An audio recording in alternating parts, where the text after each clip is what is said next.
Ιουνίου Πανεπιστημίου του Τμήματος Ξένων Γλωσσών Μετάφρασης και Διερμηνίας, εκλεκτός συνάδελφος, με μεγάλη πορεία στη μεταφρασιολογία, συνειδητής του περιοδικού MTM, Minor Translation Major, Major Translation Minor. Translating Major και πάει λέγοντας, Minor Translating Minor και πάει λέγοντας. Περιοδικό. Και χαιρόμαστε πάρα πολύ. Συνήθως βλέπουμε τον κύριο Κελάνδρια και συναδέλφους από το αδελφό τμήμα στα συνέδρια τα οποία κάνουμε κάθε 3 χρόνια, στο γαλλικό τμήμα, που κάνουμε την συνάντηση Ελληνόπουλων μεταφρασιολόγων. Τώρα έχουμε τη χαρά μας, το δέχομαι και από κοντά, για ένα θέμα το οποίο μας ενδιαφέρει, γιατί λόγω της μουσικής θα βλέπετε τα σημειωτικά συστήματα πολλαπλασιάζονται. Άρα λοιπόν δεν είναι μόνο η γλώσσα, αλλά είναι και πολλά άλλα, όπως θα δούμε στη συνέχεια. Και επειδή υπάρχει ένα μεγάλο ενδιαφέρον στη μεταφρασιολογία τα τελευταία, θα έλεγα, 5 χρόνια περίπου, βλέπω. 8-9 χρόνια. Ίσως και παραπάνω. Λίγο παραπάνω. Για τη μετάφραση των τραγουδιών και τι ακριβώς, πώς ακριβώς πρέπει να την προσεγγίσουμε και τι ακριβώς συμβαίνει, θα έχει ενδιαφέρον για εμάς να δούμε τι ακριβώς γίνεται όταν τα σημειωτικά συστήματα πλέον του ενός έρχονται και πρέπει να μετασχηματιστούν, να μεταφραστούν. Όρους που θα χρησιμοποιήσουμε να διασκευαστούν. Υπάρχουν πολλοί όροι που είναι πάρα πολύ κοντά. Να δούμε όμως τι θα μας πει η κυρία Κελάνδρια. Σας ευχαριστούμε πάρα πολύ που είστε εδώ μαζί μας για το διατηματικό πρόγραμμα μεταπτυχιακών σπουδών, τη σημειωτική πολιτισμική επικοινωνία και το εργαστήριο σημειωτικής. Και ελπίζουμε να σας ξαναέχουμε πάλι από εδώ. Με μεγάλη μου χαρά. Να ευχαριστήσω και εγώ καταρχάς όλες και όλους σας που είσαστε. Κάνετε τον κόπο εδώ να έρθετε να με ακούσετε. Με ακούτε μέχρι πίσω. Επειδή συνήθως μιλάω πιο σιγά και λέω στους φοιτητές μου πάντα μου βάζουν φωνή όταν δεν με ακούνε. Ορίστε, όχι πιο... Εντάξει, καλά το πάω, εκεί θα μείνουμε, ναι. Να ευχαριστήσω τον αγαπημένο φίλο και συνάδελφο, τον Βαγγέλη τον Κουρδί και τα μέλη της Επιτροπής του Διατηματικού Προγράμματος για την πρόσκληση. Πάντα χαρά μου να έρχομαι στην Θεσσαλονίκη και στο εξαιρετικά φιλόξενο Ιόνιο Πανεπιστήμιο. Πριν προχωρήσουμε, θα ήθελα να πω, καταρχάς να με συγχωρήσετε που θα κάθομαι, αλλά επειδή έχω κάποιες σημειώσεις που τις χρειάζομαι, έκανα λάθος και έφερα τα γυαλιά της κοντινής πρεσβειοποίησης και όχι της μακρινής, οπότε άμα είμαι όρθιος δεν θα μπορώ να βλέπω τίποτα. Συνήθως μιλάω όρθιος. Επίσης, στη διάρκεια της παρουσίασης, εάν οποιαδήποτε από εσάς θέλει να κάνει ερώτηση, έχει μια απορία, θέλει να σχολιάσει, να μην διστάσετε να με διακόψετε. Έτσι, χωρίς κανένα πρόβλημα και χωρίς κανέναν ενδιασμό. Ωραία. Ας αρχίσουμε και ελπίζω όλα αυτά που θα ακούσετε να τα βρείτε ενδιαφέροντα. Καταρχάς να υποθέσω ότι όταν είδατε τον τίτλο της παρουσίασης «Μετάφραση και μουσική» σας παραξενέψε, υποθέτω σωστά, κάπως. Ναι ή όχι. Λιγάκι, έτσι. Ναι, λογικό είναι. Το ίδιο συνέβη και με μένα όταν το πρώτο άκουσα πριν περίπου 8-9 χρόνια, όταν είχε έρθει στο τμήμα μας μία συνάδελφος από το Roehampton University της Αγγλίας και έτσι όπως συζητούσαμε, μας ανέφερε ότι ετοιμάζει ένα βιβλίο μέσα από μία έρευνα για σχέση μετάφραση και μουσικής και τέτοια πράγματα. Την άκουγα εγώ, τι λέει αυτή τώρα, ας πούμε, πώς γίνονται αυτά τα πράγματα, αλλά... Ακούγοντας λίγο τι μας είπε και στην πορεία κάποιοι συνάδελφοι από το εξωτερικό κατέβασαν την ιδέα να γράψουν ένα τόμο σε σχέση με τη μετάφραση και τη μουσική και απίφθηκαν και σε μένα πρόσκληση να συμμετάσχω σε αυτό το διεθνή τόμο. Λέω εντάξει, βαριές, ας το δούμε. Επιστήμονες, κάνουμε και καμιά έρευνα και στο κάτω-κάτω ουσιαστικά ερευνάμε κάτι το οποίο δεν ξέρουμε. Δεν ερευνούμε κάτι το οποίο το γνωρίζουμε, γιατί αν το γνωρίζουμε το έχει κάνει κάποιος άλλος, οπότε δεν έχει κανένα νόημα να πούμε τα ίδια και τα ίδια. Εν πάση περιπτώσει, οφείλω να πω ότι στην πορεία μελετώντας αυτό το ζήτημα, εντυπωσιάστηκα από κάποια πράγματα που ορισμένα από τα οποία ενστικτωδώς τα είχα και εγώ στο μυαλό μου, τα είχα συνειδητοποιήσει, επειδή συμβαίνει να είμαι και μουσικός και τραγουδοποιός, ας πούμε, με δισκογραφία. Είχα μια πιο κοντινή επαφή με το τραγούδι και ήξερα ότι ήδη, τουλάχιστον σε ό,τι αφορά το σύγχρονο ελληνικό τραγούδι, υπάρχουν πολλά τραγούδια μεταφρασμένα. Απλώς δεν τους είχα δώσει σημασία, γιατί τα θεωρούσα κάτι σαν μια εξαίρεση που γίνεται παρεπιπτόντως, ας πούμε, και όχι έναν κανόνα. Στην πορεία διαπίστωσα ότι υπήρξαν και εποχές που ήταν και ο κανόνας αυτή η διαδικασία. Και, εν πάση περιπτώσει, πώς να το πω, είχα την άποψη ότι εντάξει, μεταφράζουμε που και που, αλλά έθετα ερωτήματα όπως για παράδειγμα ένα blues που λέει «Oh baby, I'm feeling blues», blues που το μεταφράζω αυτό και αν το μεταφράζω τι θα βγει, ας πούμε, μάλλον ανοησία, δεν μεταφέρονται ας πούμε, αυτές οι συνδηλώσεις του αμερικανικού blues για παράδειγμα στα ελληνικά. Στην πορεία βέβαια μελετώντας άλλαξα άποψη όπως θα το δούμε. Αυτό επίσης που θα πούμε εξ αρχής πρέπει να ξέρετε να ξεκαθαρίσω από την αρχή είναι ότι όταν μιλάμε εδώ για μετάφραση και μουσική αναφερόμαστε στη μετάφραση οποιοδήποτε μουσικού είδους συνδυάζει μουσική και λόγο. Είτε μιλάμε για στίχο, είτε μιλάμε για ποίηση. Δεν μας ενδιαφέρει, τουλάχιστον από την πλευρά του μεταφρασιολόγου, η άποψη την οποία έχουν πολλοί μουσικολόγοι, για παράδειγμα, ότι κάθε επανεκτέλεση ενός κλασικού έργου μπορεί να θεωρηθεί υπό μία έννοια μια μορφή μετάφρασης, υπό την έννοια ότι κάθε επανεκτέλεση περιέχει μια πολύ μεγάλο ποσοστό ερμηνείας από την πλευρά του μαέστρου, του διευθυντή της ορχήστρας. Και αν δεχτούμε ότι η μετάφραση είναι και ερμηνεία, η ερμηνεία είναι ένα αναπόσπαστο στοιχείο της μετάφρασης, κάποιος θα μπορούσε να πει ότι κάθε επανεκτέλεση οποιοδήποτε κλασικού μουσικού έργου είναι μια μετάφραση αυτού του έργου. Μάλιστα αυτό μου το υποστήριξε και συνάδελφος από το Τμήμα Μουσικών Σπουδών στο Πανεπιστήμιο, με τον οποίο το συζητούσαμε. Αυτά ενδιαφέρουν περισσότερο τους μουσικούς και τους μουσικολόγους. Το θέμα εγώ θα το εστιάσω και θα σας μιλήσω από την πλευρά περισσότερο του μεταφρασιολόγου. Οπότε όλες οι αναφορές θα έχουν να κάνουν με συνδυασμό μουσικής και λόγου, όπως είπαμε, στίχου ή ποίηματος. Αυτό, όπως ανέφερε και ο συνάδελφος, ο κύριος Κουρδής, όπως σας είπα, αυτή η στροφή, όχι δεν τη λέγαμε στροφή, αυτή η ματιά που άρχισε να ρίχνει η μεταφρασιολογία σε αυτό το θέμα, σε σχέση με μετάφραση και μουσική, είναι μια σχετικά καινούρια τάση, μια σχετικά καινούρια κατάσταση. Δεν πρέπει να ξεπερνάει τα 10 χρόνια, 10-11 χρόνια ίσως, όταν ας πούμε κάποιοι συνάδελφοι μεταφρασιολόγοι σε όλο τον κόσμο άρχισαν να ενδιαφέρονται για το φαινόμενο αυτό, για τη δραστηριότητα αυτή. Με αποτέλεσμα και η σχετική βιβλιογραφία να μην είναι τόσο πλούσια ακόμα, όσο είναι σε άλλους τομείς ή σε άλλα πεδία των μεταφραστικών σπουδών. Στην διαφάνεια εδώ απλώς έχω ενδεικτικά κάποια βιβλία και τόμους οι οποίοι έχουν βγει. Δεν είναι όλοι βέβαια, εντάξει, αλλά δεν είναι και πάρα πολλοί. Παρ' όλα αυτά, έχει ξεκινήσει ένας διάλογος πάνω σε αυτό το θέμα, ο οποίος μέχρι στιγμής είναι αρκετά παραγωγικός. Βεβαίως, για να είμαι ειλικρινής, δεν ξέρω ποια είναι τα ωριά του ή πότε, ας πούμε, θα εξαντλήσουμε ό,τι έχουμε να πούμε για αυτό το θέμα. Η προσωπική μου άποψη, με βάση αυτά που έχω μελετήσει, είναι ότι δεν θα τραβήξει πάρα πολύ σε μάκρος. Παρά τα αυτά, υπάρχει ένα ενδιαφέρον αρκετά μεγάλο και ακόμα, νομίζω, δεν έχουμε εξαντλήσει όλο το φάσμα της έρευνας πάνω σε αυτό το τομέα. Ουσιαστικά είναι και μια αμφιλεγόμενη, αν θέλετε, μεταφρασιολογική δραστηριότητα, με την έννοια ότι υπάρχουν πάρα πολλοί συνάδελφοι μεταφρασιολόγοι, οι οποίοι ουσιαστικά υποστηρίζουν ότι η μετάφραση των τραγουδιών μπορεί υπό κάποιες προϋποθέσεις να είναι εφικτή, αλλά ό,τι και να κάνει ο μεταφραστής, ό,τι και μεταφραστικό προϊόν και αν βγει μέσα από αυτή τη δραστηριότητα, είναι εξορισμού υποδεέστερο και χαμηλότερης αισθητικής αξίας, τουλάχιστον από το πρωτότυπο.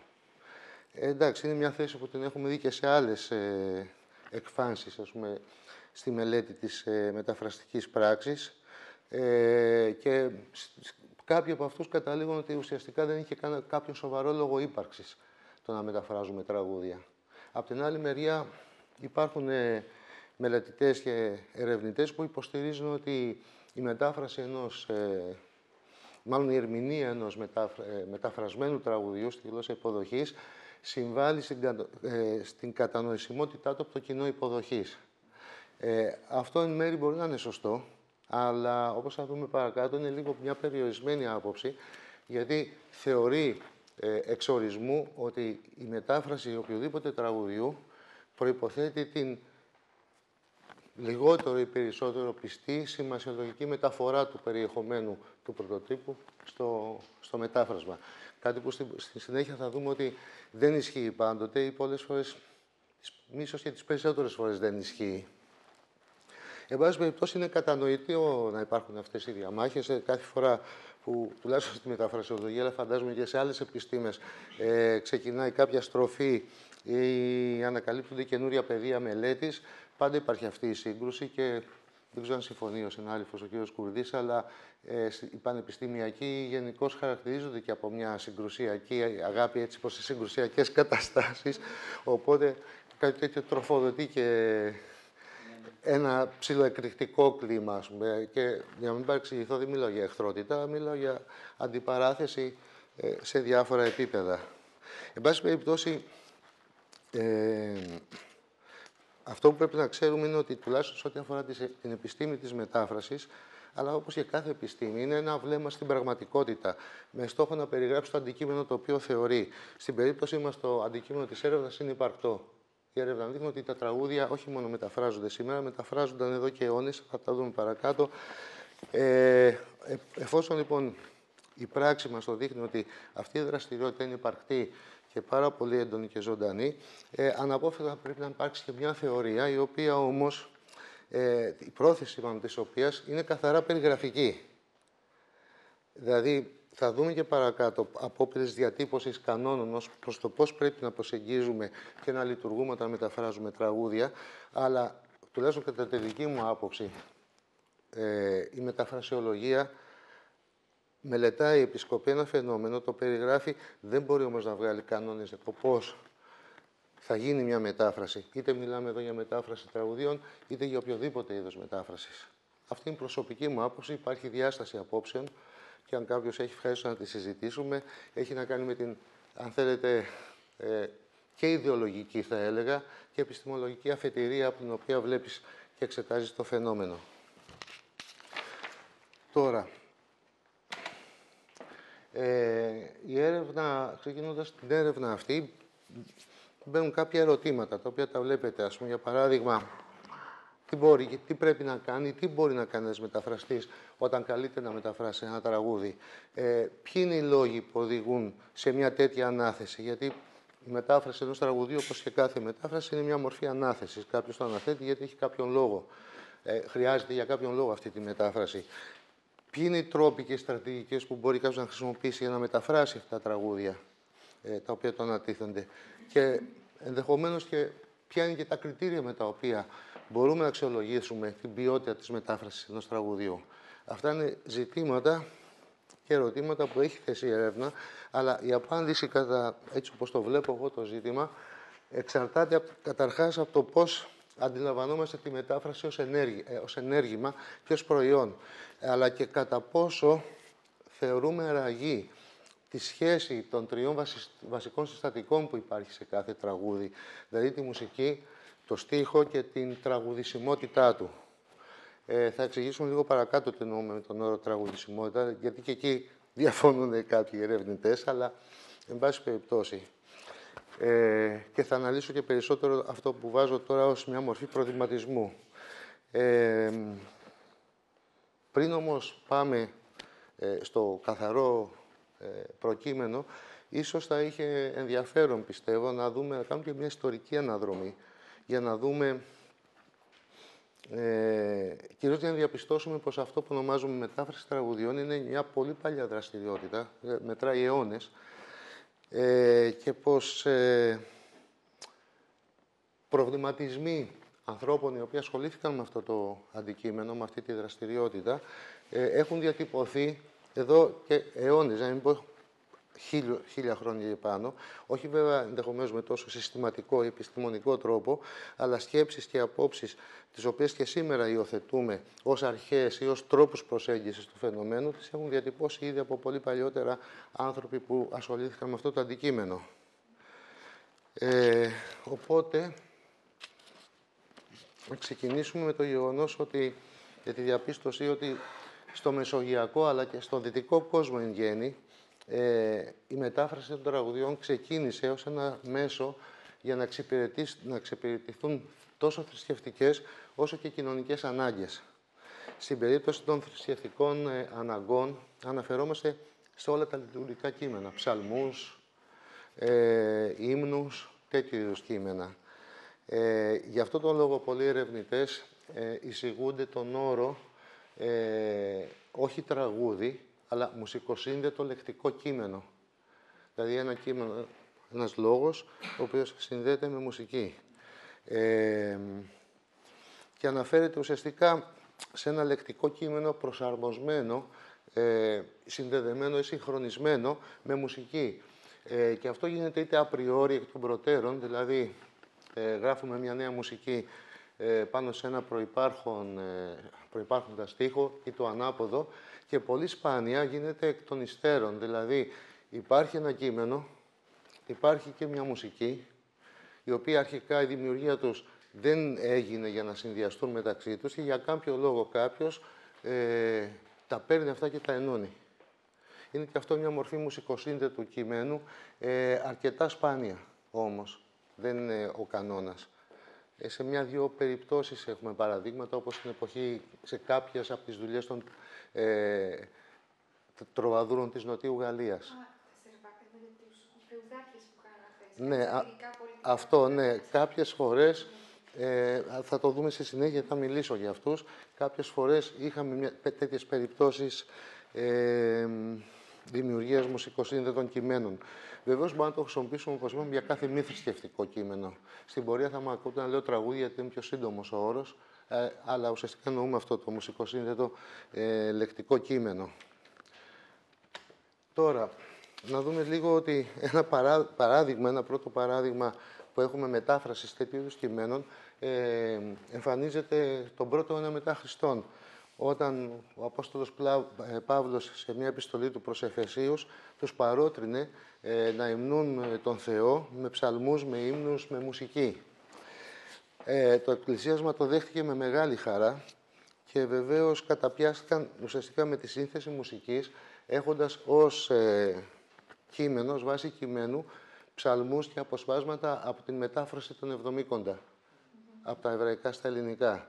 Αυτή είναι, αν θέλετε, και επίσης κάποιοι ερευνητές διαπίστωσαν ότι αποσπάσματα ή χωρία από τη μετάφραση των Εβδομήκοντα ξαναμεταφράστηκαν στα ελληνικά από τα εβραϊκά, για τον λόγο ότι για να μπορέσουν να τα ταιριάξουν καλύτερα με τη συγκεκριμένη μουσική την οποία επινοούσαν για να τα ντύσουν. Έχουμε και αυτή την περίπτωση. Τέτοιες πρακτικές βλέπουμε και τον 4ο αιώνα, με την περίπτωση της Βουλγάτας, της μετάφρασης της βίβλου από τον Άγιο Ιερώνυμο, όπου ουσιαστικά αυτή η μετάφραση είναι βάση των ρωμακαθολικών ψαλμών. Πάλι λοιπόν έχουμε μεταφρασμένους ψαλμούς στα λατινικά, τους οποίους μετά επένδυσαν με μουσική. Και πάλι εδώ έχουμε κάποιες περιπτώσεις που είναι ερευνητές, ότι σε πολλά μοναστήρια εκείνη την εποχή οι καλόγεροι έπαιρναν ψαλμούς από τα ελληνικά κυρίως, όπως γνωρίζανε, και όχι από τα μεταφρασμένα λατινικά, τους δίνανε με μουσική, αλλά πριν τους μεταφράζαν στα λατινικά, που ήταν η lingua franca της εποχής, μια ανάλογη παρόμοια με αυτή που είδαμε προηγουμένως. Όπως τέτοιες πρακτικές υιοθέτησαν και ο Κύριλλος και ο Μεθόδιος, οι οποίοι τροποποίησαν τα κείμενα των ψαλμών που μετέφρασαν, και πολλά λειτουργικά βιβλία στην Παλαιά Σλαβωνική, και τροποποιούσαν τα κείμενα αυτά σε μικρότερο ή μεγαλύτερο βαθμό, τους ψαλμούς, τους ύμνους, με δύο στόχους. Για να διατηρήσουν από τη μια μεριά το αρχικό νόημα, αλλά παράλληλα να δημιουργήσουν εκδοχές αυτών των πρωτοτύπων στη γλώσσα υποδοχής. Έτσι λοιπόν βλέπουμε ότι εδώ έχουμε μια περίπτωση, αν θέλετε, πολύ πιστών μεταφράσεων, όπου οι οποίες στην Παλαιά Σλαβωνική, οι οποίες δίνονται με μουσική, η οποία είναι μια μουσική η οποία έχει αναφορά στους Σλάβους της περιοχής για τους οποίους μετέφρασαν, και όχι, ας πούμε, για τους Έλληνες. Αυτό το είδος θα το αναλύσουμε παρακάτω. Το έχω ονομάσει μεταφραστική προσαρμογή. Ουσιαστικά είναι μια πρώτη προσέγγιση αυτού του όρου, είναι ότι διατηρούμε την πρωτότυπη μουσική ενός κειμένου, Και προσαρμόζουμε ένα μεταφρασμένο κείμενο σε αυτήν, με όλες τις απαραίτητες τροποποιήσεις, ώστε να μπορεί να συμμορφώνεται τόσο με τις γλωσσικές ιδιαιτερότητες της γλώσσας υποδοχής, αλλά και να διατηρείται ταυτόχρονα και η σημασία, αλλά και αν είναι δυνατόν και η προσοδεία, ο ρυθμός και όλα τα υπόλοιπα στοιχεία του τραγουδιού. Αυτό πάλι που έχει μεγάλο ενδιαφέρον και είναι χαρακτηριστικό παράδειγμα μετάφρασης μουσικοσύνδετων κειμένων, το βλέπουμε στα τραγούδια των τροβαδούρων της Οξιτανίας, της Νοτιού Γαλλίας. Αυτές οι ιδιαιτερότητες αυτών των τραγουδιών έχουν μελετηθεί και πάρα πολύ και έχουν γίνει πάρα πολλές σοβαρές προσπάθειες να αναπαραχθούν αυτά τα τραγούδια, τα οποία έχετε ακούσει καθόλου τέτοιου είδους τραγούδια από τροβαδούρους. Το μεγάλο πρόβλημα που υπάρχει με αυτά τα τραγούδια είναι ότι όλες οι ερμηνείες που έχουμε είναι κατά προσέγγιση. Και αυτό γιατί αν δούμε παρτιτούρες της εποχής, του Μεσαίωνα, θα δούμε ότι υπάρχει το πεντάγραμμο, υπάρχει η στίξη με τις νότες και μέχρι εκεί δεν υπάρχουν αξίες. Δεν ξέρεις δηλαδή αν αυτή η συγκεκριμένη νότα είναι 1/4, 1/8, 16, όπως επίσης δεν υπάρχουν σημειώσεις που να δείχνουν τη διάθεση, τη θέληση, τη βούληση του δημιουργού ως προς το πώς θα παιχτεί το τραγούδι. Έτσι, άρα όλες αυτές, ο μόνος τρόπος τον οποίο έχουν οι άνθρωποι οι οποίοι μελετάνε αυτά τα τραγούδια να τα ερμηνεύσουν, είναι επειδή όλες αυτές οι παρτιτούρες έχουν από κάτω και τα λόγια και τον στίχο, προσπαθούν να συνδυάσουν τη διάρκεια του στίχου με τη διάρκεια της στίξης. Οπότε έχει ενδιαφέρον πάρα πολύ, αλλά δεν είμαστε ποτέ σίγουροι αν όντως έτσι ήταν το τραγούδι το πρωτότυπο. Μια παρένθεση αυτή, σε αυτά που λέμε.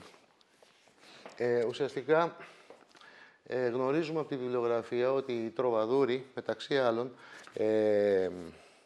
έπαιρναν αναθέσεις από σημαντικά πρόσωπα, από επίσκοπους, από φεουδάρχες, από κάποιον βασιλιά, να συνθέσουν κυρίως σατιρικά τραγούδια με σκοπό να χλευάσουν ή να χτυπήσουν ή να κατακεραυνώσουν έναν πολιτικό αντίπαλό τους ή έναν αντίπαλο, εν πάση περιπτώσει, με τον οποίο είχαν οποιασδήποτε μορφής διαφωνία. Αυτά τα τραγούδια τα ονόμασαν σιρβέντες, όπως βλέπετε, από το σιρβέντ, το οξιτανικό της Νοτιού Γαλλίας, που σημαίνει υπηρέτης, γιατί ακριβώς εξυπηρετούσαν αυτό το συγκεκριμένο σκοπό. Βέβαια, οι τροβαδούροι δεν έκαναν μόνο αυτό, αλλά αυτό ήταν και ένα πολύ σημαντικό μέρος, κατάλαβα ένα πολύ σημαντικό μέρος της δουλειάς τους. Και αυτό που έκαναν, παρόλο που και οι ίδιοι οι τροβαδούροι ήταν ταυτόχρονα και μουσικοί και ποιητές και αναζητούσαν την πρωτοτυπία, την επιδίωκαν, σε τέτοιες περιπτώσεις, ουσιαστικά πάρα πολλές φορές, τις περισσότερες, επέλεγαν μια γνωστή μελωδία από κάποιο άλλο τραγούδι που ξέραν ότι είναι πάρα πολύ οικία στο κοινό και πάνω σε αυτή τη μελωδία έγραφαν νέους στίχους. Έτσι. Αυτός είχε... Οπότε μιλάμε για μια πρώιμη μορφή παροδίας. Παροδία ήταν, γιατί ουσιαστικά αυτά όλα ήταν σατιρικά. Αλλά τι έγινε, μπορεί να παίρνει ένα τραγούδι το οποίο ήταν τραγούδι της ταβέρνης, της τάβλας που λέμε. Και απλώς ο κόσμος το αγαπούσε, η μουσική του ήταν οικία. Και εκεί που αυτό το τραγούδι μιλούσε για το τι ωραία που τα πίνουμε, ξέρω εγώ, τι ωραία που περνάμε, μετατρεπόταν σε ένα σατιρικό τραγούδι για να χτυπήσει τον αντίπαλο, ξέρω, του φρυδάρχη, του επίσκοπου που τους είχε αναθέσει τη δουλειά. Έτσι, κυρίως γι' αυτό γινότανε. Βεβαίως, τώρα το αν θα το θεωρούμε αυτό μετάφραση ή όχι θα το δούμε και θα το συζητήσουμε λίγο αργότερα, γιατί και εδώ οι γνώμες διείστανται. Αλλά είναι μια πρακτική που γινόταν πάρα πολύ και όχι μόνο από αυτούς. Μια ανάλογη πρακτική μπορεί να δούμε, για παράδειγμα, στα παραδοσιακά τραγούδια και τα δικά μας. Όπως, ας πούμε, το τραγούδι του Αντάρτη που το τραγούδισε και ο Βασίλης Λέκας, που αναφέρεται σε έναν καπετάνιο του Ελλάς, το οποίο τραγούδι έχει ηλικία 2,5 αιώνων. Αρχικά γράφτηκε για να περιγράψει τη ζωή και τις θυσίες των κλεφτών και των αρματολών, μετά για να περιγράψει τα ανδραγαθήματα των επαναστατών του 21, των Μακεδονομάχων και πάει λέγοντας μέχρι το 44 που άλλαξαν για άλλη μια φορά οι στίχοι για να περιγράψει τη ζωή και τα έργα των ανταρτών του ΕΑΜ Ελλάς. Είναι μια ανάλογη περίπτωση και αυτή. Επίσης, την ίδια πρακτική τη συναντάμε πάρα πολύ έντονα στα παιδικά τραγούδια. Έτσι, τα οποία Ακριβώς. Αλλά και πολλά από αυτά τα παιδικά τραγούδια, όταν ταξιδεύουν από χώρα σε χώρα και από κουλτούρα σε κουλτούρα, βλέπουμε το φαινόμενο να κρατιέται η μουσική και τα λόγια να είναι τελείως διαφορετικά. Προσαρμοσμένα, ας πούμε, στις ιδιαιτερότητες της συγκεκριμένης κουλτούρας, προς την οποία μεταφράζονται. Ναι, 1002. Ναι, ναι. Εν πάση περιπτώσει, είναι μια διαδικασία, μια πρακτική που εφαρμόζεται επί αιώνες, ας πούμε, την οποία δεν μπορούμε να την αγνοήσουμε. Τώρα θα συζητήσουμε σε λίγο αν κατά πόσο το θεωρούμε μετάφραση ή όχι αυτό το πράγμα. Να σημειώσουμε επίσης, για να κάνουμε αυτή την ιστορική αναφορά, ότι η εμφάνιση των τροβαδούρων στην Νότιο Γαλλία ουσιαστικά ήταν αποτέλεσμα των επαφών που είχαν αναπτύξει οι χριστιανοί της Νοτιού Γαλλίας με τους Άραβες του Χαλιβάτου της Κόρδοβας. Ενώ, ας πούμε, οι τροβαδούροι εμφανίζονται ως σώμα μουσικών και ποιητών τον 11ο αιώνα, ήδη από τον 8ο-9ο μετά Χριστό αιώνα στην Ισπανία έχουμε την εμφάνιση μιας κάστας, η οποία, θα το πω όσο πιο κοντά μπορώ, το άκουσα πάρα πολλές φορές στα αραβικά, λεγόντουσαν το όνομα, μισό λεπτάκι, το βλέπετε εδώ πάνω το όνομα, το λένε κάπως Ζεχαζάλ, κάπως έτσι. Αυτοί οι άνθρωποι ήταν επαγγελματίες ποιητές και μουσικοί, ζούσαν δηλαδή από αυτή τη δουλειά,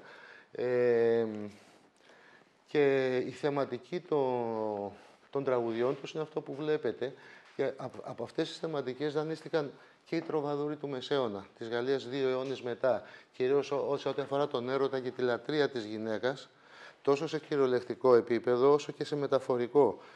Πολλά τραγούδια, ιδίως των τροβαδούρων, αλλά και των Μαυριτανών τραγουδοποιών, ουσιαστικά χρησιμοποιούσαν την έννοια της γυναίκας με έναν μεταφορικό ή έναν κρυπτικό τρόπο, γιατί περισσότεροι από τους τροβαδούρους της Νοτιού Γαλλίας ήταν μέλη των καθαρών, τους Αλβιγίνους, τους καθαρούς. Οπότε, μέσα από την εικόνα της γυναίκας, ουσιαστικά παρουσίαζαν από τη μια μεριά, περνούσαν μηνύματα, στα πούμε, αιρετικά, όπως τα έλεγε η Εκκλησία, ή την απόπειρα, την αγάπη και την αναζήτηση όχι της γυναίκας αυτής καθεαυτής, αλλά αυτό που συμβόλιζε για αυτούς η γυναίκα, που ένα από τα σύμβολα που είχε για αυτούς η γυναίκα ήταν η αλήθεια και η γνώση. Που εκείνη την εποχή η αναζήτηση, ας πούμε, της αλήθειας από την επίσημη εκκλησία ήταν απαγορευμένη. Τέλος πάντων, σαν παρένθεση. Επίσης, η συνήθεια να δίνουν ψευδόνυμο στις γυναίκες που υμνούσαν. Την πήραν και αυτοί οι τροβαδούροι από αυτούς τους Μαυριτανούς. Και αυτό που έχει αξία να δούμε είναι ότι πολλοί τίτλοι τραγουδιών των τροβαδούρων είναι άμεσες μεταφράσεις τίτλων τραγουδιών των Αράβων και των Μαυριτανών δημιουργών. Όπως επίσης δανείστηκαν και πολλές μουσικές κλίμακες. Εάν ακούσετε τραγούδια πώς εκτελούνται σήμερα, των τροβαδούρων του Μεσαίωνα και κυρίως των πρώιμων τροβαδούρων, θα δείτε ότι υπάρχουν πάρα πολλές ομοιότητες με την αραβική και την μαυριτανική μουσική, η οποία γνωρίζουμε ότι είναι διαφορετική από τη δυτική. Είναι εμφανείς οι επιρροές, στην πορεία σιγά σιγά μειώθηκαν, βεβαίως, άρχισε να υπερισχύει ο δυτικότροπος τρόπος ερμηνείας, αλλά ακόμα και σήμερα έχουμε τέτοιες περιπτώσεις, όπως για παράδειγμα, δεν ξέρω αν έχετε ακούσει τραγούδια παραδοσιακά πολυφωνικά που χωρίς όργανα. Πώς?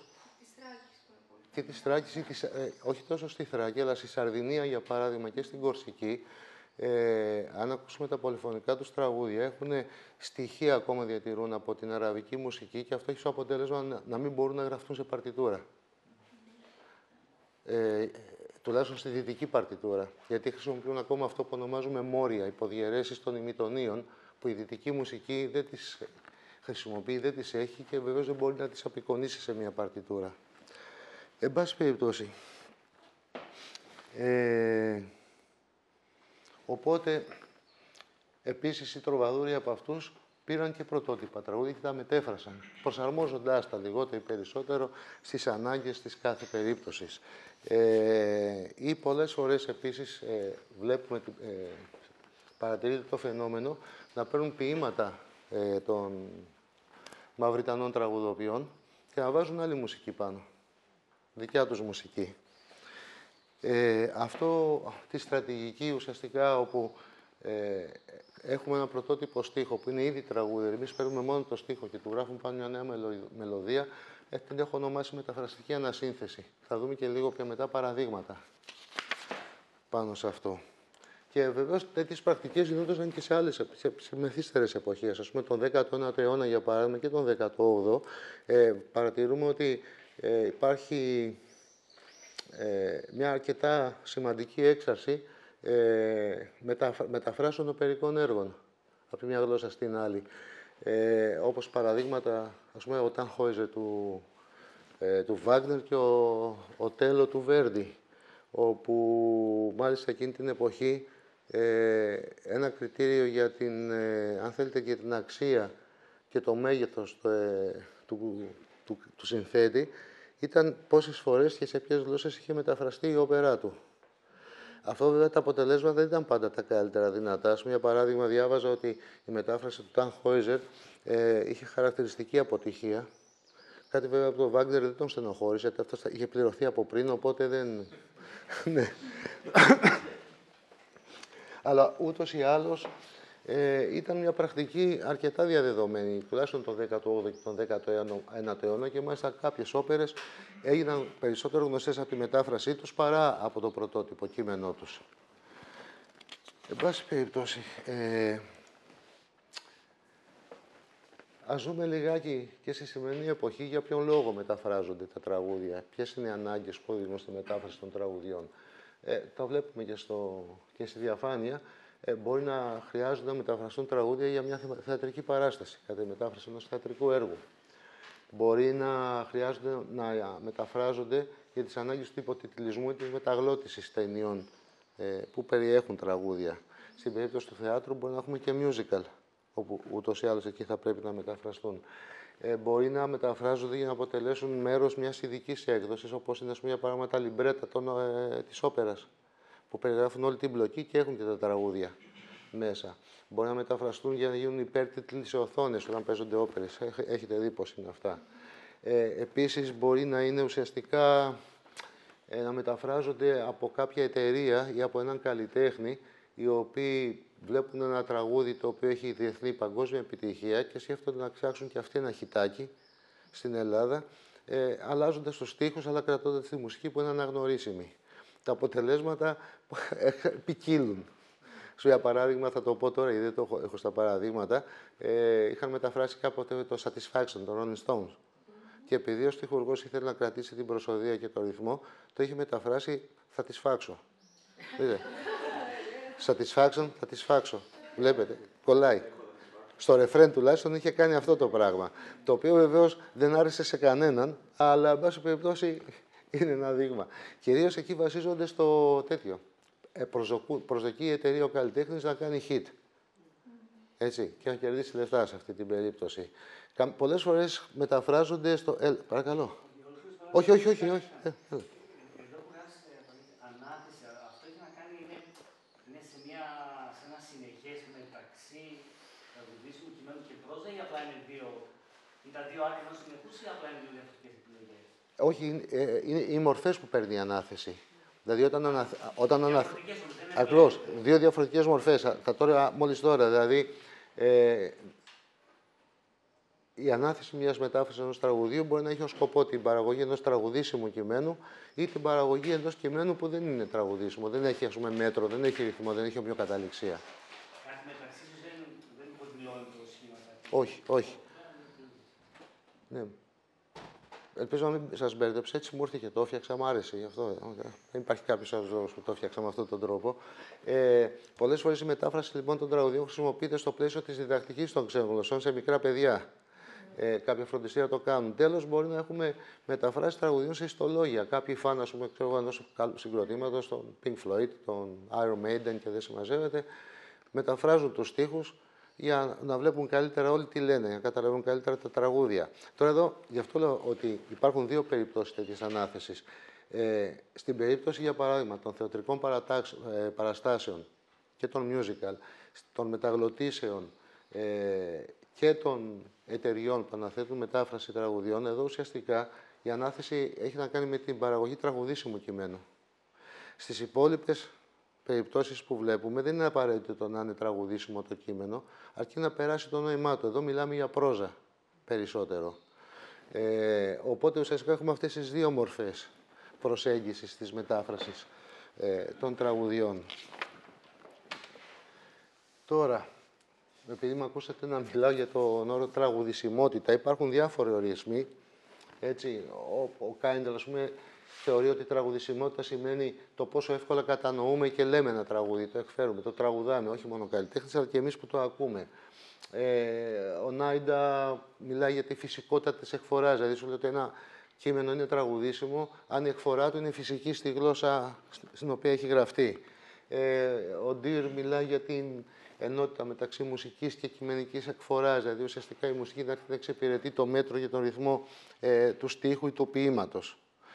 Και τέλος, ο Λό αναφέρεται στη λειτουργία του τραγουδίου σαν κείμενο προφορικό, το οποίο όμως το εκφέρουμε σε ταχύτητα εκτέλεσης. Εάν, ας πούμε, αυτό μπορεί να γίνει και έχει αποτέλεσμα, θέλετε να το εξηγήσω τι εννοώ σε ταχύτητα εκτέλεσης? Είναι διαφορετικό, ας πούμε, να απαγγείλω έναν στίχο για να τον ακούσουμε έτσι και είναι διαφορετικό να σας τον τραγουδήσω. Οι ταχύτητες αλλάζουν. Άρα, λοιπόν, σου λέει τραγουδησιμότητα έχουμε όταν ένα προφορικό κείμενο μπορεί να ερμηνευτεί σε ταχύτητα μουσικής εκτέλεσης, όχι σε ταχύτητα αφήγησης. Υπάρχουν διαφορές. Οπότε, με λίγα λόγια, ουσιαστικά, όταν μιλάμε για τραγουδησιμότητα, πολύ απλά εννοούμε τη δυνατότητα ενός ποιητικού ή στιχουργικού κειμένου να ερμηνευτεί σαν τραγούδι, με οποιοδήποτε τρόπο. Οπότε, τώρα, η μετάφραση, υπάρχουν κάποιες προϋποθέσεις ενός τραγουδιού. Πρέπει ταυτόχρονα να είναι τραγουδήσιμη, βεβαίως, να υπάρχει αυτή η μουσικολεκτρική ενότητα, να εξυπηρετείται, να μην διαταράσσεται ανάμεσα στο κείμενο και τη σύνθεση και, όπως σύμφωνα με πολλούς, να έχει νοηματική συνάφεια με το τραγούδι πηγή. Τα ερωτήματα που τίθενται εδώ από τις δύο διατυπώσεις, όπως έχουν τεθεί από κάποιους συναδέλφους θεωρητικούς, είναι πρώτον, είναι εφικτό να γίνει κάτι τέτοιο? Δηλαδή, είναι εφικτό και η προϋπόθεση Α και η προϋπόθεση Β να ισχύουν ταυτόχρονα? Πρέπει να ισχύουν ταυτόχρονα οπωσδήποτε? Δηλαδή, όταν εγώ κληθώ να μεταφράσω ένα τραγούδι, πρέπει να φροντίσω και να είναι τραγουδήσιμο, εντάξει, των πραγμάτων, αλλά οπωσδήποτε να έχει άμεση νοηματική συνάφεια με το κείμενο πηγή? Θα το δούμε συνέχεια την απάντηση σε αυτό, γιατί η πράξη μας δείχνει ότι δεν συμβαίνει πολλές φορές αυτό. Έτσι. Και τέλος, ας πούμε, ποιο μπορεί να είναι το αισθητικό αποτέλεσμα του πρωτοτύπου σε σχέση με το αισθητικό αποτέλεσμα του μεταφρασμένου τραγουδιού? Εδώ μπορεί να απαντήσει κάποιος και στο ζήτημα που είπαμε στην αρχή, κατά πόσο θεωρείται αισθητικά, ας πούμε, καλλιτεχνικά υποδεέστερο ένα μεταφρασμένο τραγούδι σε σχέση με το πρωτότυπο. Εδώ πάλι κάποιος θα δώσει την απάντηση ανάλογα με την οπτική γωνία από την οποία το βλέπει. Αν θεωρήσουμε, ας πούμε, και αν αποδεχτούμε τις θεωρίες των πολυσυστημάτων του Τούρι, τότε εκ των πραγμάτων κάθε συζήτηση υποδεέστερου κειμενικού είδους, ας πούμε, όταν μιλάμε για μετάφραση, δεν έχει κανένα νόημα. Έτσι είναι και αυτό ένα σύστημα που εντάσσεται στον λογοτεχνικό κανόνα της κουλτούρας υποδοχής. Εγώ αυτό πιστεύω. Έτσι. Και γενικώς ποτέ δεν μ' άρεσαν οι συγκρίσεις καλή και κακή μετάφραση για όλες αυτή η φιλολογία που έχει αναπτυχθεί, ας πούμε, από πολλούς συναδέλφους όπως ο Μπερμάν, ο Αντουάν Μπερμάν, ο οποίος γκρινιάζει μονίμως γιατί η μεταφρασμένη λογοτεχνία δεν κάνει αυτό και εκείνο και το άλλο, ας πούμε. Χωρίς να σκεφτόμαστε, ας πούμε, ότι ναι, μπορεί να μην κάνει μια σειρά πράγματα, αλλά πετυχαίνει κάποια άλλα. Δηλαδή, για παράδειγμα, δεν μεταφράζαμε τον Ντοστογεύσκι ή τον Ήψεν, απλά θα τους γνωρίζαμε. Έτσι δεν είναι? Οπότε, όπως λέω και στους φοιτητές μου πολλές φορές, καμιά φορά τι έχει σημασία? Μία έστω και ελλειπής μετάφραση του έργου ενός τέτοιου ογκόληθου ή η μη μετάφραση του? Ο καθένας δίνει την απάντηση που θέλει. Εγώ προσωπικά πιστεύω το πρώτο. Έτσι. Okay. Στην πορεία, σε σχέση με τη μετάφραση των τραγουδιών, και εδώ βλέπουμε πάλι την απόπειρα να γίνονται κανονιστικοί, έχουμε τον Κέλλη, το 1993, ο οποίος ουσιαστικά, μισό λεπτό, να δω από πού, με ποια αφορμή. Ναι, αυτός μετέφρασε σχεδόν στα αγγλικά, σχεδόν όλα τα τραγούδια του Γάλλου τραγουδιοποιητού Georges Brassens. Και μέσα από αυτή τη δουλειά που έκανε, και αυτό μας δείχνει τελικά ότι ακόμα και αυτοί που προσπαθούν να διατυπώσουν μεταφραστικούς κανόνες, κατά την άποψή μου στη μετάφραση δεν υπάρχουν κανόνες, δύο είναι μόνο, αλλά τα υπόλοιπα δεν έχουν να κάνουν με κανόνες, αλλά ακόμα και αυτοί που όσοι προσπαθούν να διατυπώσουν μεταφραστικούς κανόνες, το κάνουν πάντα με αναφορά με το κειμενικό είδος με το οποίο ασχολούνται. Και με τα ζεύγη γλωσσών με τα οποία ασχολούνται. Υπό την έννοια αυτή, οι μεταφραστικοί κανόνες, όπως έχουν διατυπωθεί, όχι μόνο εδώ στην περίπτωση των τραγουδιών, αλλά και γενικότερα στη μεταφρασιολογία, πρακτικά δεν έχουν καμία αξία. Ή δεν μπορούν να διεκδικήσουν, αν θέλετε, μια παγκόσμια αξία, η οποία εφαρμόζεται σε όλα τα μήκη και πλάτη της γης και για κάθε περίπτωση και για κάθε ανάθεση. Τώρα, ο άνθρωπος αυτός, λοιπόν, μεταφράζοντας αυτά τα τραγούδια του Brassens, διατύπωσε 7 κανόνες, ότι πρέπει να σεβόμαστε ρυθμό, νόημα, ύφος, όλα αυτά που διαβάζετε στην διαφάνεια. Και μάλιστα θα πρέπει κάθε φορά που μεταφράζουμε ένα τραγούδι να πληρούνται και οι 7 αυτές προϋποθέσεις. Βεβαίως, επειδή και ο ίδιος καταλαβαίνει ότι στην πράξη αυτό δεν μπορεί να επιτευχθεί με 100% επιτυχία, σου λέει ότι εντάξει, ας το δούμε, λέει, βάζει την έννοια της ευελιξίας σε σχέση με το σεβασμό, ότι μπορούμε να είμαστε, λέει, πιο ευέλικτοι σε ό,τι αφορά την εφαρμογή αυτών των κανόνων, χωρίς βέβαια αποφεύγοντας να πει ακριβώς τι εννοεί με τον όρο ευελιξία και πόση πρέπει να είναι αυτή η ευελιξία σε σχέση με την εφαρμογή αυτών των κανόνων. Αλλά, εν πάση περιπτώσει, καταλαβαίνει και ο ίδιος ότι πρακτικά είναι αδύνατον κάθε φορά που μεταφράζουμε ένα τραγούδι να πληρούνται όλες αυτές οι προϋποθέσεις μαζί. Ουσιαστικά όμως εδώ, επειδή δίνει έμφαση στο πώς θα λειτουργήσει το τραγούδι στους προσδοκόμενους ακροατές του μεταφρασμένου πρωτότυπου, βλέπουμε ότι εδώ μπαίνει πάλι το στοιχείο, ας πούμε, ότι να λαμβάνουμε υπόψη περισσότερο και την κουλτούρα υποδοχής. Δηλαδή, μας ενδιαφέρει το τραγούδι να έχει ένα αντίκτυπο, να δημιουργήσει κάτι, ένα συναίσθημα, μια αντίδραση στο κοινό για το οποίο μεταφράζεται. Οπότε, σε μεθύστατες γραφές του έχει πει ότι τελικά αυτό που έχει μεγαλύτερη σημασία είναι ο έκτος κανόνας. Και στο όνομα της εξυπηρέτησης του έκτου κανόνα μπορούμε να κάνουμε κάποιες παραχωρήσεις στην εφαρμογή των υπολείπων.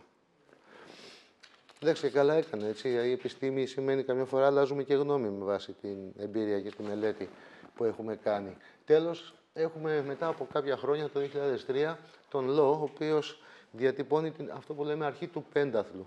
Έτσι την έχει ονομάσει ο ίδιος. Pentathlon principle, αν θυμάμαι καλά, principle. Ουσιαστικά, μια μεθοδολογία εισηγείται, όπου σου λέει ότι για να μεταφράσω ένα τραγούδι πρέπει να λαμβάνουμε υπόψη μας αυτά τα 5 κριτήρια. Τραγουδησιμότητα, τη διατήρηση του νοήματος του πρωτοτύπου τραγουδιού, φυσικότητα, ρυθμό και ομοιοκαταληξία. Και για να επιτευχθούν αυτά, προτείνει τις στρατηγικές που βλέπετε εδώ. Υποκαταστάσεις, προσθήκες κτλ.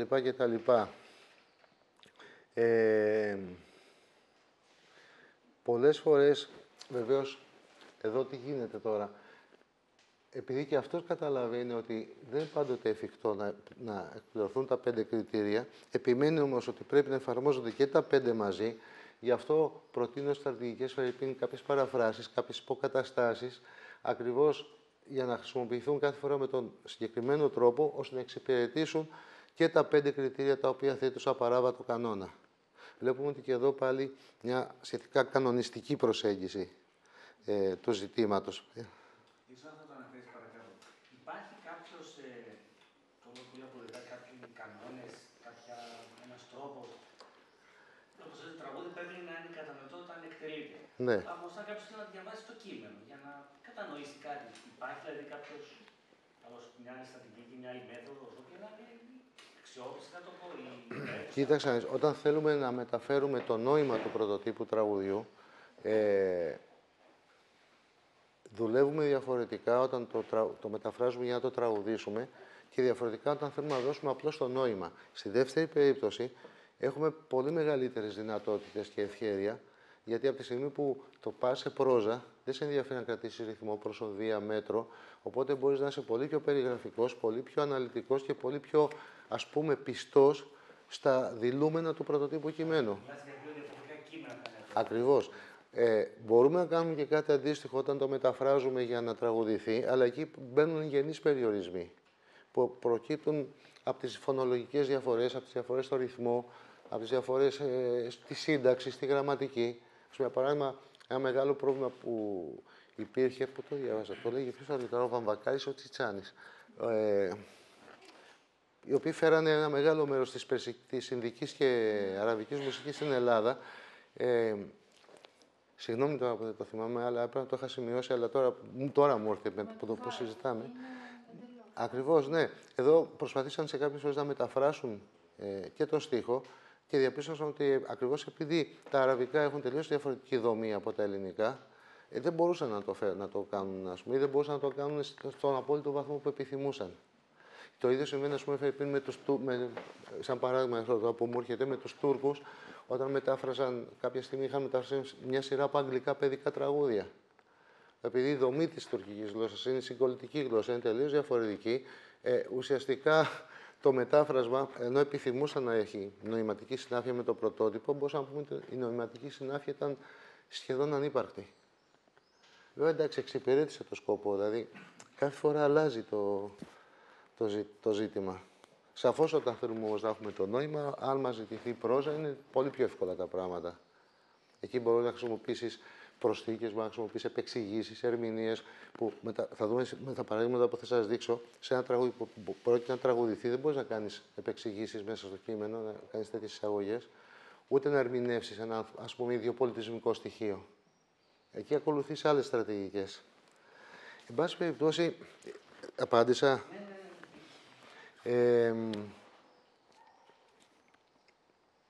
Αυτό που λέει ο Λόου, βέβαια, είναι ότι όπως και να μεταφράσουμε το κείμενο, θα πρέπει πάντα να έχουμε υπόψη μας ότι εδώ αυτό παραπέμπει στον κανόνα της ενδοκειμενικής συνοχής των Ράις και Φερμέ, των Γερμανών λειτουργιστών, όπου σου λέει ότι ένα κείμενο, μια μετάφραση, πρέπει να πληρεί τον κανόνα της ενδοκειμενικής συνοχής, δηλαδή να έχει νόημα για τους αποδέχτες της.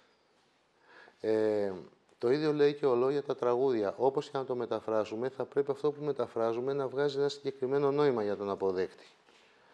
Και ενώ δεν θίγει την περίπτωση τραγουδιών όπου αλλάζουμε τελείως τον στίχο, που και εκεί έχει κάποια σημασία να το δούμε αυτό, βάζει αυτή την αρχή ότι πρέπει να το μεταφράσεις με όποιον τρόπο, δεν ξέρει πώς, σου δίνει κάποιες στρατηγικές, σου λέει, ας πούμε, κόψε το σβέρκο σου, συγγνώμη κιόλας αυτό, αλλά φτιάξε κάτι που όταν ο άλλος το ακούει να του βγάζει κάποιο νόημα, να έχει μια συνοχή, να καταλαβαίνει τι του λες, να μην είναι, ξέρω εγώ, 3 πουλάκια κάθονταν.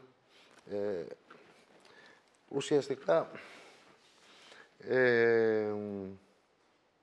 αυτό μας δείχνει δηλαδή ότι μια μετάφραση ενός τραγουδίου, αν θέλουμε να μιλήσουμε για μια επιτυχημένη μετάφραση ενός τραγουδιού, όπως και να το μεταφράσουμε, εάν θεωρήσουμε ως κανόνα την πιστότητα την νοηματική προς το πρωτότυπο, δεν πρέπει μόνο να πληρεί αυτό που ονομάζουμε στη μεταφρασιολογία διακειμενική συνεκτικότητα. Πρέπει πρωτίστως, επίσης, ίσως και περισσότερο ακόμα, να διακρίνεται από μια ενδοκειμενική συνοχή. Αυτό, όπως το διατυπώνει ο Λόου, ουσιαστικά δίνει περιθώρια στον μεταφραστή να εφαρμόσει πλήθος μεθόδων, όπως λέει εδώ, υποκαταστάσεις, παραφράσεις, μεταθέσεις μέσα στο κείμενο, αρκεί το νόημα να ανταποκρίνεται με κάποιον τρόπο στο πρωτότυπο. Τώρα,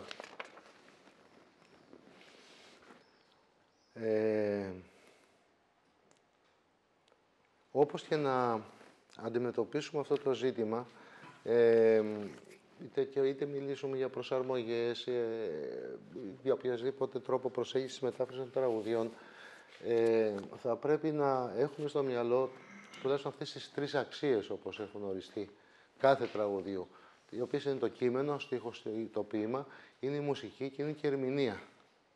Μην ξεχνάμε ότι ένα τραγούδι μπορεί να γίνει αποδεκτό ή να καθιερωθεί ή να αγαπηθεί από τον κόσμο, από τον τρόπο με τον οποίο θα ερμηνευτεί. Έχουμε παραδείγματα πολύ καλών τραγουδιών που έχουν νόημα και λόγο ύπαρξης, τα οποία δεν περπατήσανε, όπως λέμε στη γλώσσα μας, ακριβώς γιατί η ερμηνεία δεν τα βοήθησε. Δεν έφταιγε ούτε ο στίχος ούτε η μουσική. Αλλά η ερμηνεία τα έκανε αποθητικά. Άρα λοιπόν, αν θεωρήσουμε αυτές τις 3 αξίες ως συστατικά στοιχεία του τραγουδιού, πρέπει να απαντήσουμε στο εξής ερώτημα και σε σχέση με τη μετάφραση.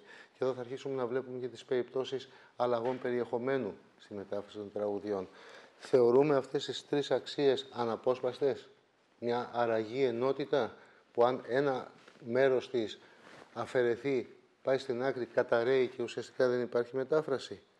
Ή το βλέπουμε το ζήτημα με κάπως πιο χαλαρό τρόπο, σε εισαγωγικά το χαλαρό, όπως λέει ο Φράντσον, ας πούμε, όπου βλέπετε ότι μπορούμε να θεωρήσουμε μετάφραση ενός τραγουδιού, αν είναι μια εκδοχή του πρωτοτύπου, στη γλώσσα υποδοχής, όπου εδώ αναπαράγουμε τη μουσική ή το στίχο ή την ερμηνεία του.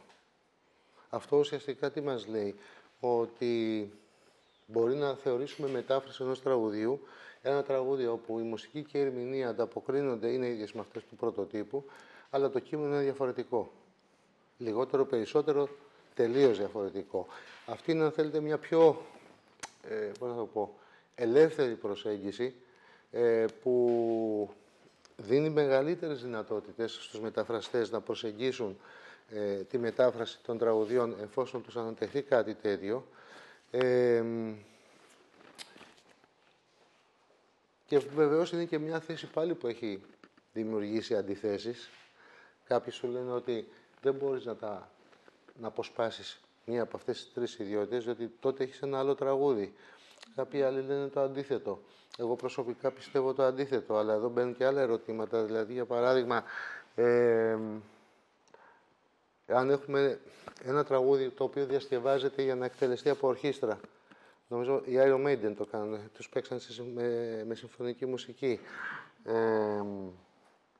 Ή ένα κουαρτίτο εγχώρων. Αυτή εδώ η ενότητα των τριών στοιχείων διαρριγνύεται ή όχι?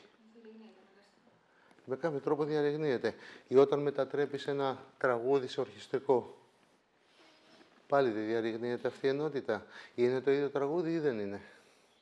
Ένα θέμα. Ή μια περίπτωση όπως αυτή του Αρμένη τραγουδοποιού, πώς το λένε να δεις, μισό λεπτάκι, αν έχω το όνομά του, που έγραψε το Homecoming. Θα μου έρθει το όνομα, δεν έχει σημασία. Το οποίο είναι ορχιστρικό τραγούδι, γιατί το έγραψε αυτός ο άνθρωπος στην Αμερική για να εκφράσει την νοσταλγία του για την επιθυμία του να επιστρέψει στην πατρίδα του. Και μεταφράστηκε στα ελληνικά, προσθέθηκαν στίχοι και είναι το δυνατά δυνατά. Τραγουδάει η Ελευθερία Αρβανιτάκη. Τον Νίκελοντεόν, που είναι η πρωτοψάλη που τραγουδίζει, όλα αυτά που φοβάμαι. Ναι. Καμία σχέση σε ερμηνεία με αυτό που έχουν πει αρχικά οι Νίκελοντεόν. Σαφώς. Και σε πολλά άλλα τραγούδια. Αλλά εδώ πάμε σε λίγο, αν θέλετε, λίγο πιο ακραίες περιπτώσεις, όπου έχουμε ένα καθαρά ορχιστρικό κομμάτι, το οποίο το παίρνει όσο του βάζει στίχους. Και το ερώτημα είναι αυτό, είναι μετάφραση? Ή είναι το ίδιο τραγούδι? Ή το τάγκο του Εβόρα της Λορίνα Μακένιτ, της Καναδής, που το έκανε, πώς το λένε, την Εφέλη, η Χαρούλα, που έβαλε τα λόγια η Χαρούλα η Αλεξίου. Του Μπρέκοβιτς κάποια. Το χαρακτηριστικό είναι το My Way, του Σινάτρα, που το ξέρουμε ως το My Way, αλλά είναι το COMWT, του Γλωκλό. Ναι. Τώρα είναι τελείως διαφορετικό. Εδώ πάλι που λέτε, και φέρνω αυτά τα πιο ακραία παραδείγματα, δεν μιλάω πλέον για μετάφραση στίχων, δεν υπάρχουν στίχοι και προστίθενται, ή σημαίνει το ανάποδο. Ας πούμε, για παράδειγμα, τώρα, με αφορμή την κυκλοφορία του τελευταίου μου δίσκου, σχεδιάζουμε μόλις κάνει τον κύκλο του, το κλείσει το εξάμηνο 7 μήνων, να το ξαναβγάλουμε ορχιστρικό. Οπότε το απάνω σε 30 φιλιά που έχω διασκευάσει και έχω δέσει με ιρλανδέζικο παραδοσιακό τραγούδι, θα είναι το ίδιο όταν το κάνω ορχιστρικό τραγούδι, ή δεν θα είναι? Έλα.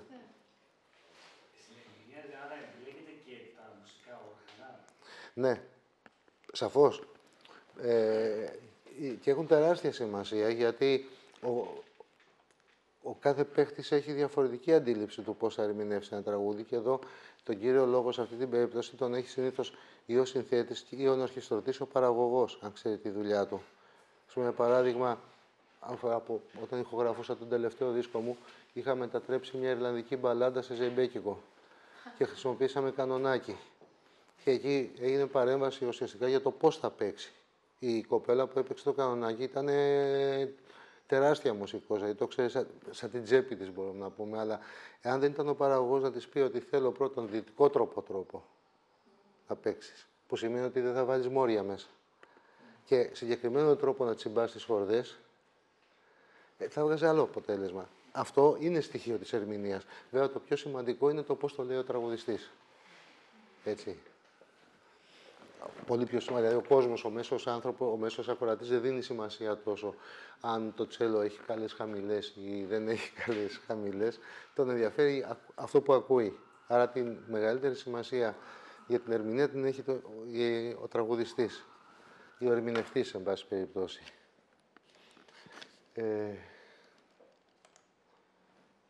Σύμφωνα λοιπόν με τους ορισμούς των Φράντσον, ένας μεταφραστής, αυτός ο Φράντσον είναι και από τους πρώτους που ασχολήθηκαν, που δεν αποφεύγει πλέον να μιλάει για κανόνες, μιλάει για επιλογές και για δυνατότητες. Και σου λέω ότι έχει αυτές τις επιλογές που διαβάζετε εδώ. Να μην μεταφράσει το τραγούδι, να μεταφράσει στίχους χωρίς να λάβει υπόψη τη μουσική, νέους στίχους πάνω στην πρωτότυπη μουσική που δεν έχουν άμεση σχέση με τους αρχικούς, να μεταφράσει τους στίχους και να προσαρμόσει ανάλογα τη μουσική. Εδώ μιλάμε για περιπτώσεις όπου υπάρχει νοηματική συνάφεια μεταξύ πρωτοτύπου και μεταφράσματος, αλλά πρέπει να γίνουν αλλαγές μέσα στην ρυθμική αγωγή, αν θέλετε, του τραγουδιού, γιατί ακριβώς, ας πούμε, για παράδειγμα, να προσθεθούν κάποιες νότες, οι οποίες δεν αλλοιώνουν το τραγούδι, αλλά βοηθάνε στην εκφορά του νοήματος, ενδεχομένως να ήταν, για παράδειγμα, τα ελληνικά, που είναι πιο αναλυτική γλώσσα από τα γερμανικά. Εκεί μπορεί να χρειαστεί να προσθέσεις νότες ή να μετατρέψεις τις αξίες σε κάποια σημεία. Εκεί που έχεις, ας πούμε, 2 τέταρτα στην πρωτότυπη παρτιτούρα, να τις πάσεις σε 4/8. Κάτι τέτοια πράγματα που μπορεί να κάνεις. Ή να προσαρμόσει, ας πούμε, τη μετάφραση στην πρωτότυπη μουσική. Βέβαια, το πρώτο μπορεί να σας ξενίζει, να μην μεταφράσει το τραγούδι. Αυτό δεν έχει να κάνει με μετάφραση, αλλά το βάζει ως επιλογή σύμφωνα με τη θεωρία της μεταφραστικής δράσης της Holtzmann. Παρακαλώ. Θα ήθελα να σχολιάσω πως μάλλον το 4 είναι αυτό που γίνεται λιγότερο από όλα. Δηλαδή, πιστεύω κάθε καλλιτέχνης θυσιάζει να κρατήσει τη μουσική για να πιάσεις, ας πούμε, και το reference σε ένα κομμάτι που μάλλον θα είναι γνωστό, ας πούμε, παρά να προσαρμόσει τη μουσική σε αυτό, δηλαδή να αλλοιώσει τη μουσική. Σωστό αυτό, αλλά μην ξεχνάμε, εδώ δεν αναφερόμαστε ουσιαστικά σε αλλαγή της μουσικής, αλλά σε κάποιες τροποποιήσεις ώστε να ταιριάξουν με το μέτρο.